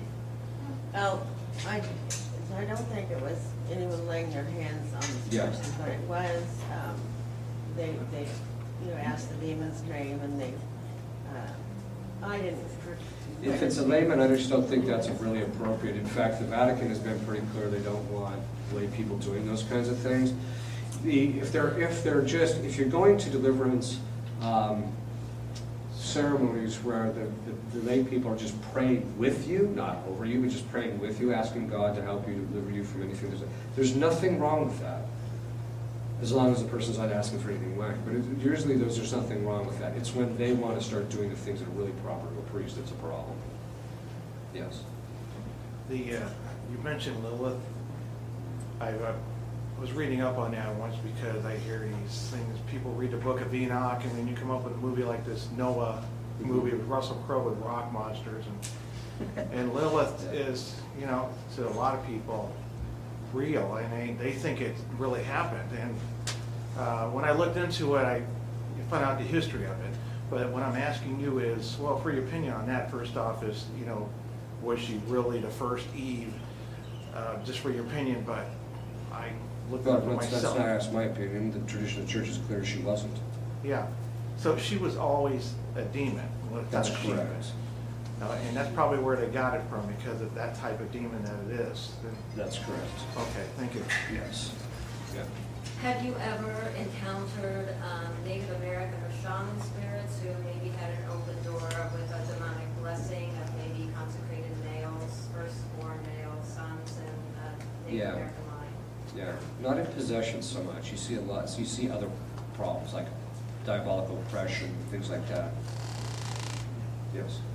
Do you have to be Catholic to be exorcised? No. In fact, there's some real funny stories about that, but anyway. I have 3 short questions. The bells in church, during the consecration when the bells are rung, it was my impression that that's when the Holy Spirit comes. Yes, that's right. Yeah. So that doesn't have anything to do with the bells? No, it's a distinct kind of a thing, but yeah, And do demons have a different voice than the person who's possessed? they do. Every time. No, well, sometimes I'll use the person's voice, but if they get a little obnoxious, I'll force them to speak in their own voice. Sometimes I'll force them to speak in their own voice to get a sense of who and what they are. Yeah. And how do you see what God has done to the demons? You said that You God... see it physically. Yeah, how's it? By the manifestation, it's just like, it's analogous to if I walked up to you and smacked you over the head with a baseball bat. I would see what happened. It's the same thing with them. When you ask Christ to do acts, or if you command them or sever something, you will physically see the demon react to it. Through that person? Through the person. Yeah. What was that? Is that demon's name for the male same-sex? Asmodeus. How do you spell that? Yes. How do you then, especially as healthcare providers who deal with people that may potentially have some sort of possession, how do you then protect yourself? Come to tomorrow's session and you'll find out. Yes. Is slaying the spirits and speaking in tongues, is that all? Oh. Always someone who has to ask this question. The reason I say that is because every time I do this, there's always somebody who argues with me, and it's because they don't know the first basic aspects of theology. In the church's tradition, by the way, again, we're back to tradition. In the church's tradition, there are two kinds of graces. The first is graces which make you pleasing to God. So there's two kinds of graces. Those which make you pleasing to God, and those which are gratuitously given. The ones that make you pleasing to God are sanctifying grace, that's the indwelling of the Blessed Trinity in your soul, and actual grace, which enlightens the mind and strengthens the will in order to do the right thing. Then there's gratuitous graces, and these gratuitous graces deal with things like the charismatic gifts, as well as things like a vocation to the priesthood, things of that sort. Okay. The charismatic graces, insofar as they are gratuitously given, the fathers of the church, the doctors of the church, the entire church itself, it's actually defined in Trent that graces gratuitously given are incapable of being merited. You cannot pray for them, and God gives them to you. You cannot offer something up to get them. You can't do anything to get them. They are gratuitous purely on the side of God. It says it right in Scripture. He gives them to him as he wills, which means that there's nothing you can do. So people say, oh, well, you can give the gift of tongues if you just sit here and open yourself up to the Spirit and say, I should have bought a Honda. I'm sorry, but it's not going to work that way. Because the church has defined that these things cannot be gained that way. This came into the Catholic Church from the Pentecostals who did not have a proper theology of grace. So when they thought that you could just do these things and then you would get them. And then, of course, there was all these misinterpretations of St. Paul where these things were talked about. Okay. That being the case, the worst case of possession that I ever had was a woman who asked for the gift of tongues and she got it. There are three kinds of gifts. When you talk about tongues, there's three kinds. The first is for instance, if you talk about tongues, there's three kinds. First is the authentic. And in Scripture, we see it playing itself out. There's two kinds. The first is the person speaks their language, so you have language A, but the other person hears language B. So when Peter got up there and started preaching, everybody from all over the place had heard their own language. The second is that God infuses in you the knowledge of the language, so you actually know what you're saying. To keep that in mind. So you speak the language that's infused in you, and the person hears that language. So in the case of Philip, when he goes to see the Enoch, God gives him the gift of tongues so that he can actually go and actually evangelize the eunuch. Okay. Now, what is that? Why is this the case? The reason it's the case that you actually know what you're saying is because God, St. Thomas says, there's a principle. God always uses an instrument according to the nature of an instrument, the nature of that instrument. We are intelligent creatures.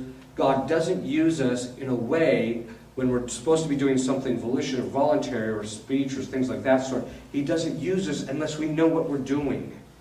He infuses the knowledge in it, and then from there we can actually know what we're doing. That knowledge of knowing what you're doing is how you distinguish it from the diabolic form. The diabolic form is there's a speech pattern, an authentic pattern of speech. There's speech coming out, a language coming out of the person's mouth, and they don't know what they're saying. That's what I talked about earlier.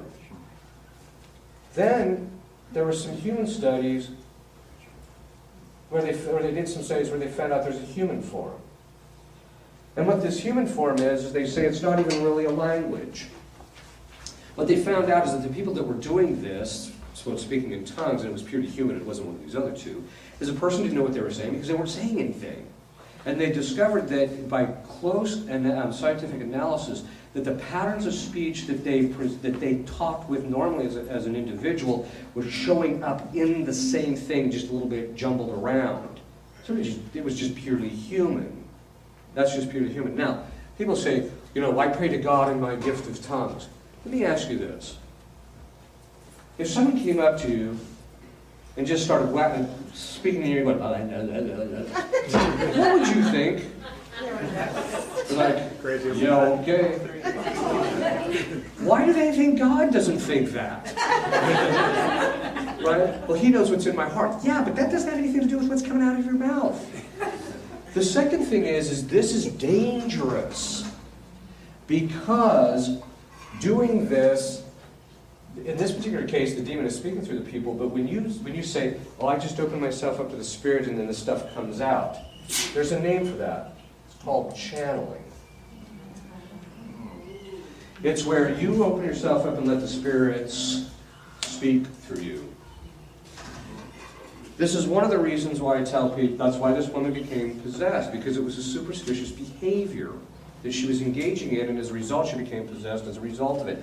I cannot tell you, when I was in the Diocese of Omaha, because the first place I was an exorcist was for the Archdiocese of Omaha, I cannot tell you how many people I had to clean up from the charismatic renewal. But let me be clear, I have the highest estimation of some of these people because they're actually serious about their spiritual life, they're trying to do the right thing, they're one of the few people who takes spiritual warfare seriously, etc. But what they're doing is an adoption from the Protestants and has nothing to do with the history of the Catholic Church. Nothing. And as a result of that, it's really dangerous. So being slain in the Spirit, there is no such charismatic gift. It's not real. In fact, I think a lot of it's just psychological, frankly. So, yes? Question, but is there a demon that specifically attacks marriages?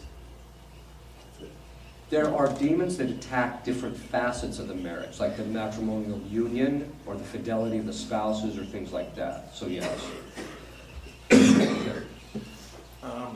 You're talking about the charismatic gifts.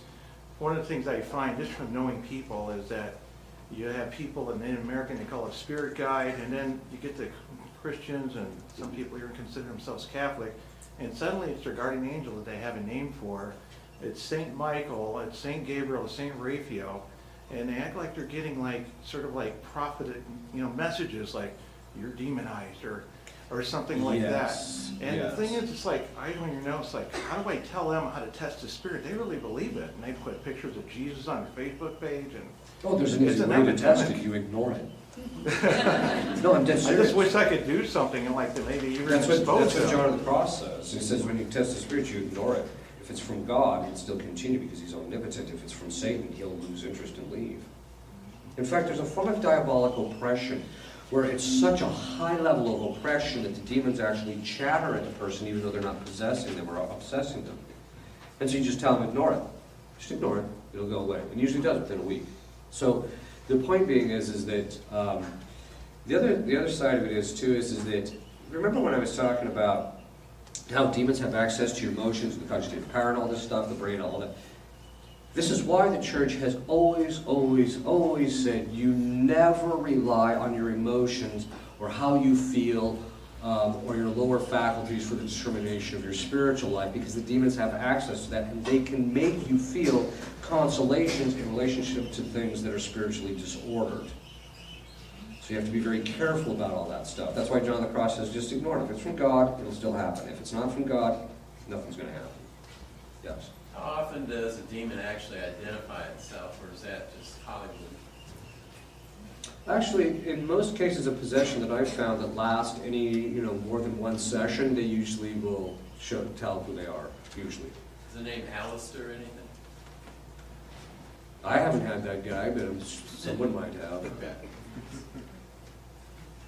Yes. Yes, I'd like to know, how do our guardian angels interact with demons that may be trying to oppress us? or do they? Yeah, they do. It just depends on what God has determined, so they can block them, they can remove them from the activity of the person's life, they can literally push them out. It just depends on what God allows, and they can protect us from them so that they can't gain access.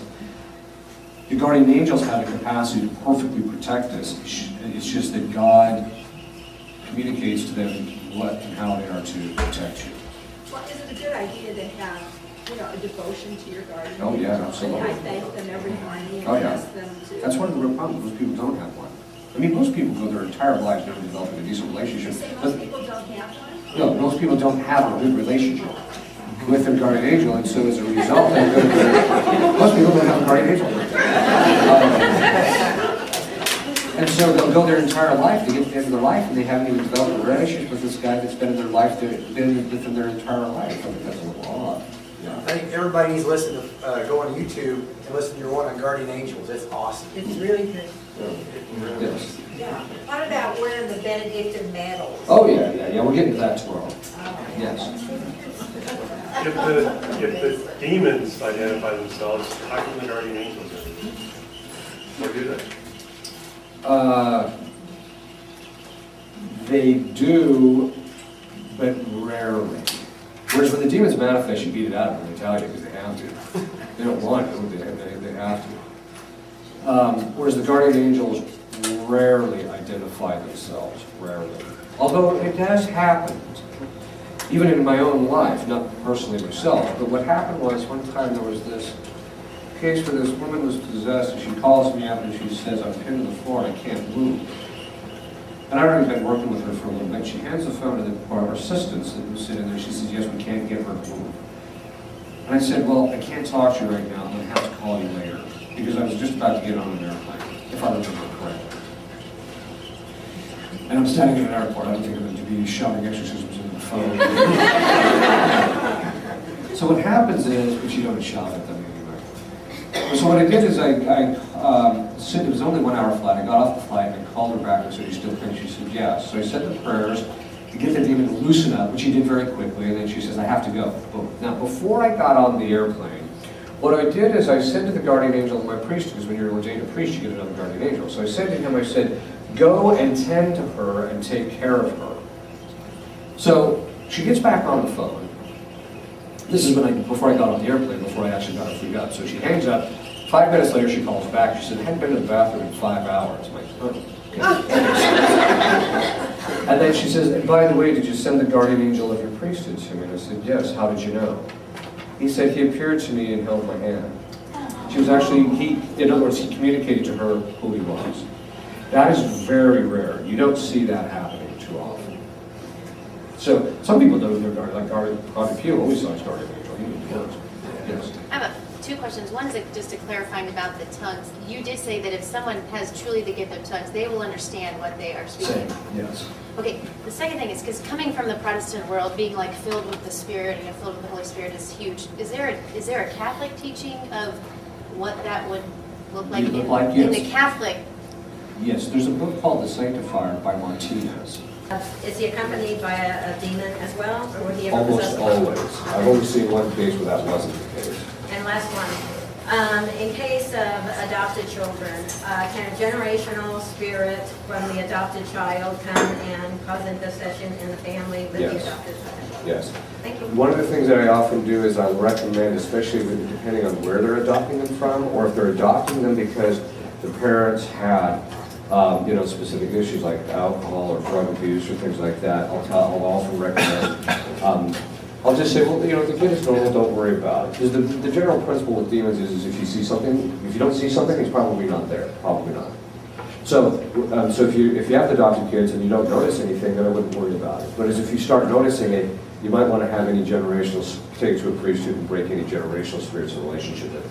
Also, pray to Our Lady of Sorrows to ask what the generational spirit you're dealing with before you go see the priest, that you can at least have something maybe to give to him. He shows up. Yes. Are these free Benedictine medals already blessed? That I have no clue. You have to ask whoever. They Yes. are exercised by Father Dennis. Okay. The old rite. There you go. Exercise, yes. All Yes. Confused on the, trying to find out what spirit you're supposed to How do you get the name? The name, you don't want his proper name. What you want is his behavior. So if he's making you angry, or if he's making you just say spirit of anger, I bind you. Or like if your kids, if it's spirit of disobedience or something like that. So you look at the behavior, and then that's the name you give to it, and that's what you find. There's a show on TV, Long Island Medium. I don't know if you're familiar with it, but it's a lady, she says she's Catholic, and she can see dead people, and she'll tell them, like, oh, this is what your dead relative is saying. Can you comment on that kind of thing? Yeah, being a medium is another form of diabolic channeling, and it's an avenue. That's what seances are. Basically what you're doing is you're opening yourself up to the spirits talking through you or communicating with you. And there's a lot of misunderstanding. A lot of them think that, well, there's good spirits out there that you can communicate with. Yeah, they're called angels, but God is the one who determines when and when they cannot. You can't do anything to determine that. So, whereas if you try to do something to set that up, it's a superstitious act, and that's when you open yourself up, the demons can get involved. So in her particular case, I watched her just a little bit just to get a sense of her. I think my take on it is that she's one of these people that's extremely adept at reading situations and people and can kind of get stuff and do certain things. Whether there's anything that's diabolic about it, I'm not real sure because I haven't seen anything like it, but she's just really adept at reading people. The other thing is, too, they do the normal tricks. There's somebody here whose parent just recently died, and you're suffering from it. Well, you can say that about any group this size, right? So you just have to watch for those kinds of things. So I tell people to avoid those kinds of shows, avoid the paranormal shows, because going around looking at that stuff. The big thing that was in vogue for a long time was going to cemeteries and trying to summon the dead, that kind of thing. You just open yourself up to get whacked. Yes. You said something today, and we talked about it too, about possessors not being demons but souls. Yes. I had no idea that was a possibility. Could you just elaborate on that a little bit? Yeah, what it is that, okay, basically this is the theological speculation, so it's purely at that level. This is the theological speculation as to why and how they can do it. That the restriction of our wills to only being able to move things in our own body is a divine decree. St. Thomas says that the will is a universal power. And so there is some speculation that things like telekinesis and things of that sort were what Adam and Eve had them. And that at the fall, God truncated it and restricted it removed their ability to affect things outside of themselves.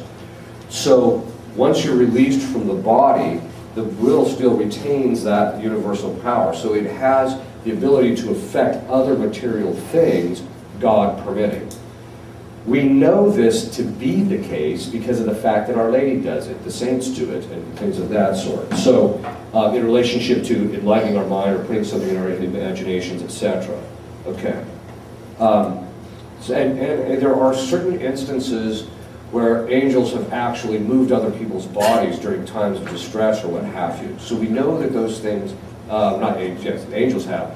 But with people, the idea is that when people are damned and they're particularly bad, under certain circumstances, God will allow them to come back and be able to influence in the same manner that a demon does. So now there's a small percentage, very small percentage of exorcists who just says, no, they're just demons, they're just faking their people. No, there's a real distinction, because at least in my experience with them, with angels, when it's fallen angels, that is demons, you'll ask them, you'll command them to tell you, what were you damned for? It's always a spiritual sin, like pride, envy, something like that. It's always that. Whereas when it's a human being, it's almost always something tangible. So one guy that I knew, that was possessing this one woman, he was damned for having hung a man. Another woman, or another case was that one of the possessors was her great-great aunt, and we commanded her to tell, what were you damned for? Promiscuity. So, and it was funny, because every time that she would manifest, all of a sudden the woman's facial features would get really soft, and she'd start twirling her hair, and it was just like, a little frivolous here. But the point is that they have to be something, it has to be particularly bad. In the case of Annalise Michel, she was possessed by, if it was accurate, Hitler, Nero, parish priest, as I mentioned, who they found was particularly bad. So they have to, it's not just, like I said yesterday, Aunt Bessie, who happened to, didn't want to go to Mass on Sundays. It's not usually that. It's usually something that's really bad, even though that is more simple. Yes? With a doctor having a patient, or in my case, a therapist having a client, does that give us any authority or not? Okay. Although once you adopt someone, in other words, it's a legal thing. So once you adopt somebody legally, you can do it. If you have power of attorney over somebody and they become incompetent, once they lose that competence, then the authority would kick in. So it has to do, yeah. So in that particular case, no. But you can do it in the other way, where you just say, in fact, I'll recommend this often to people who have a therapist who come to me and says, I think my client has diabolic problem. So I'll just say, well, one of the ways you can find out is just say the binding prayer, but don't say it as a command. Just say it, Jesus, I ask you to bind the spirit of action. You can say it mentally. You don't have to say it out loud. You can just say it mentally. Let's see if you notice a change. Yes? Is there any way for us to know which saint is a specific nemesis to a certain demon? Not without asking him. Or unless you're an exorcist, you happen to know because of case study. So, yes. Once your children are grown and married, do you still have authority over them? You do. Yes. How that plays itself out is a little different. The answer is yes. Yes. Yes. Yes. I wanted to ask, because I'm a little bit confused.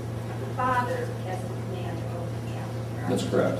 He's the one that is commanding prayers or just only the priest? He can use them over his family. The mother can use them over the children. The wife, because she has rights over his body by virtue of the marital contract, she can say it over him too. Does that make sense? Over her husband. Over her husband. And one more thing. I just received an email, and I can't remember who it's from, a Catholic organization. It says there's a new series coming out on TV called Lucifer. Oh, yeah. And the devil is going to be portrayed as a nice guy, in fact, or Oh, yeah. Oh, he's always trying to get the people that are under his influence to make everybody else think he's a great guy. Yes. About that authority of the binding, so say you have a legal divorce, but you're still married to the spouse of the church, do you have authority? The authority comes from the sacrament, not from the civil effects. Yes. Okay, this is kind of a broader question, but when you look at the Illuminati or the Enlightened ones, that would be basically human agents of the devil on the earth. Right. They're pushing the New World Order, Yes. currency, food, industrial complex, corporate profiteering, population control, other things. Yes. One of the things that they say is they have control over Washington with the Washington oblique there war, the oblique in Europe, and the oblique in Rome, of having control over religion, money, and war. The Novus Order, New World Order, there's a lot of people I say that they have infiltrated the Catholic Church in a major way. Could that be true? And if so, what do we do for spiritual warfare? Yeah, I mean, the documentation, I think, is pretty clear that they did. In fact, the infiltration of the Catholic Church has already testified publicly before Congress by Belladonna. I mean, Belladonna said that the Freemasons, the communists, worked very closely together, but she said we flooded the Catholic seminaries. We got over 1,000 communists into the Catholic seminaries in this country alone. So, is there influence? Yes, there actually is. The place of the greatest spiritual power is also, or the greatest spiritual influence is also, for good, is also the place of the greatest diabolic attack. So it just makes sense that they would be attacking. So the point being is it there? Yes. These things are all predicted anyway. All these things, the New World Order was in effect predicted by the saints who talked about how governmental structures and financial systems would come under this control of a single agency, but that was necessary in order for the Antichrist.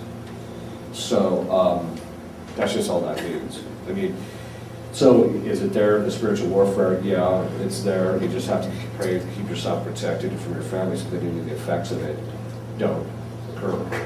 But that's about all that you can really do, because these things are, you can pray against them and you can do certain things, but they are largely out of our hands.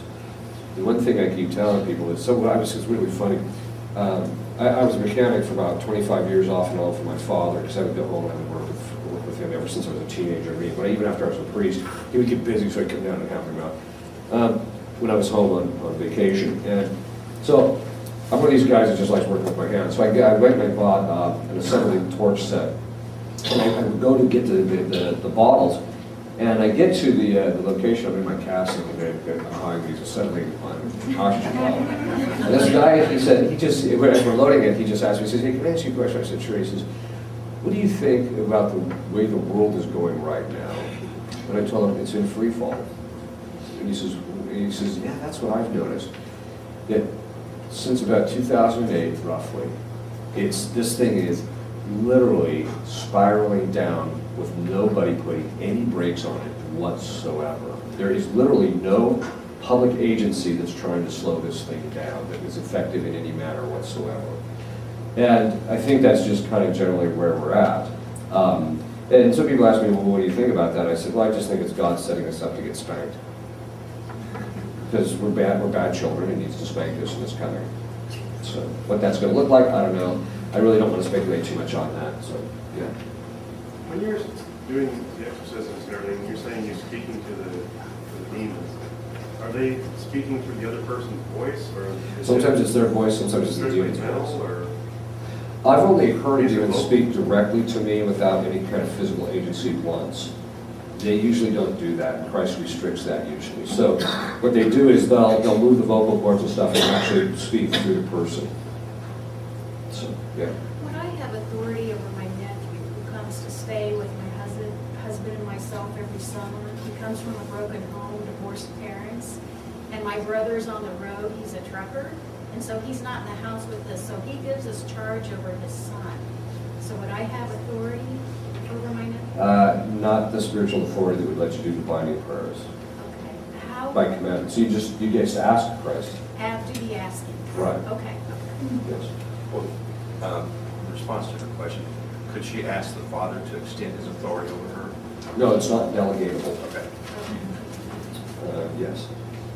When you said like we're in free fall, I think we have to start not being closed in ourselves and merely protect. I believe everything that you said, and I think it's wonderful, but I think we have to reach out. Oh, yeah. And I have a problem because the Holy Father says we have to risk ourselves and smell like the sheep. And I can give you an example. I only told this story to Richard Holland here. I was in Japan, in Hokkaido, as a catechist, and the pastor told me, I could go to Shiganotani, it's a coal mining town, and I had 8 people. We'd sit in a room on the floor, which, was the bedroom and everything else. One room serves everything. My problem was I taught the catechism, and it was in Japanese, and then used the scriptures. They had the scriptures there, and so I could relate them to Christ. However, when I looked on the wall, there was a 5-foot wide poster on there. It was a suntory. The woman was totally naked with a Suntory whiskey bottle right at the proper place. You see, obviously it looked like a phallic symbol, but she'd be looking at me all the time as I'm teaching, okay? Now, I cannot stop that because in Japan you can't tell people how to decorate their houses. It's rudeness. So my thing was to just keep teaching. How much it makes it taste? No, because it's the devil looking, as it were. Okay? And right near the time when we were finishing and they were getting ready for baptism, I went in, and lo and behold, there was 2 oval pictures there, the Sacred Heart of Jesus and the Sacred Heart of Mary. I didn't say anything. After the class was over, he said, what we had on the wall after your teaching here, didn't speak to us anymore. That was the Suntory. After that, I went to OU Body to start out. Well, the teacher would invite me into the home at night. And of course, they had these liter bottles of beer. And in Japan, you cannot pour your own beer. He has to pour it for you, and I have to take care of him. And so after I get loaded with beer, I said, man, I can't, I told him, I couldn't drink it anymore.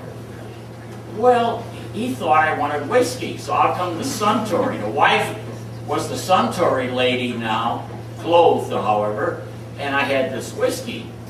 Well, by the time I left the house, I said I had things to do the next day.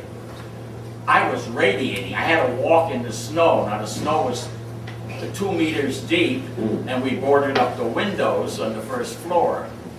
And so I was radiating, and I remember telling a priest, I said, this boozing for Christ is kind of hard. What I'm bringing out is what the Holy Father is saying.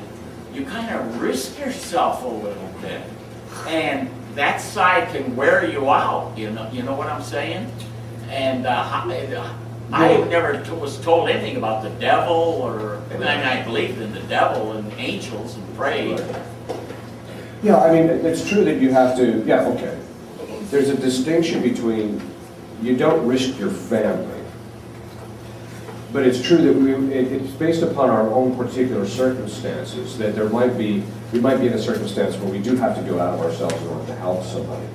You just have to make sure that we're not putting ourselves at spiritual risk of committing any kind of grave sin or anything. But yeah, no, I agree, you do have to help people, but right now my basic point is that you have to, in fact, I think what you said brings up a very important point. Right now, I think it's gotten so bad that trying to get the overall, like the governmental structure and all these things straightened out, you're not going to get those things straightened out. It's got to be on a person-by-person basis. That's where you've got to deal with people. And when you see people are open, that's when you make the entrance. Yes? You mentioned something about the Freemasons just a little bit ago. We have a family member a couple generations back who was involved, and on a very low level, not the high levels, so I doubt he knew anything about the high level. So I just wondered about our family's vulnerability to that. All they have to do is enter the lowest level, and your family can become subject to the Freemasonic curse. Now, it doesn't necessarily mean that you have it, but you want to say the prayers to break the Freemasonic curse. There's a specific prayer. There's a set of prayers, yes. Is that on your website? No, but you can email me through the website and ask for it. Yes? Yes, we have authority to bind on our godchildren. No. That's a common opinion that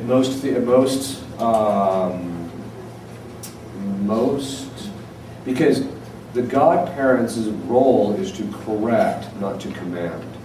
So as a result of that, they don't think that most exorcists do not think they do. So, yes. How common is possession? And then another question, is yoga really dangerous? As far as the possession is, it's still fairly uncommon, but it's becoming more common. It means there's caseload is increasing because people are just doing a lot of evil things. In fact, it kind of reminds me of that, again, in that prophecy of St. Francis, where he says, during the time of tribulations, demons will have extraordinary power. And it almost seems like it'd be there. But, so it's not that common, but it's becoming more common. People ask me, what percentage of the population is probably possessed? It's hard to even tell.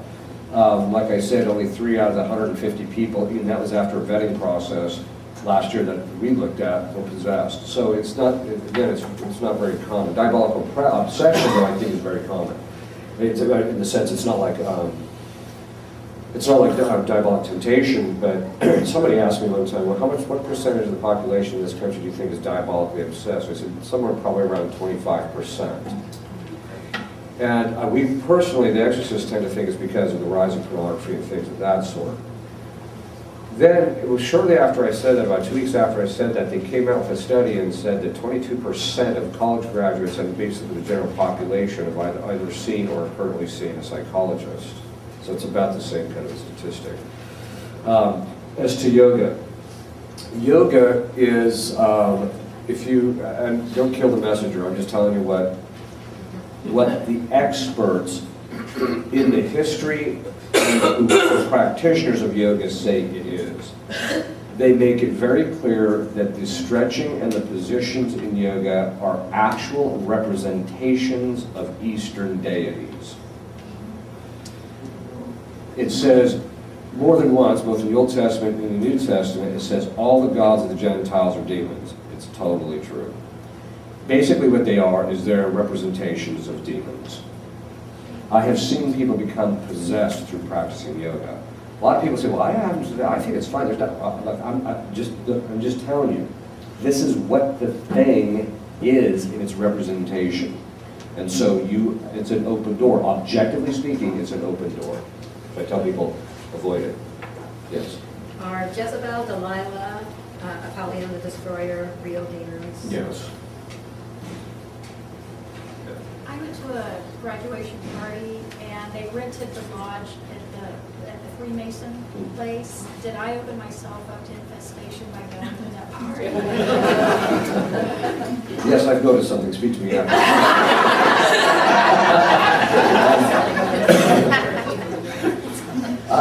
You can, yes, but like I say, if you didn't notice anything after you left, then there's probably nothing there I wouldn't worry about. So, yes. Could you spell that website address? Yeah, it's www.AUXILISTIANORUM.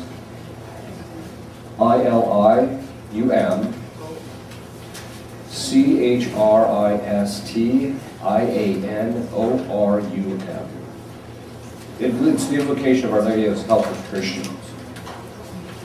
Yes. Father, would you please tell us what prayers we can say? Say we get invited to somebody's house that we don't know, and we find out that they have got questionable books, they've got iconography that we don't recognize. It looks like it might be from like the Sumerian period or some old god. And we've obviously found ourselves in a situation where these people who worship differently that is of Satan.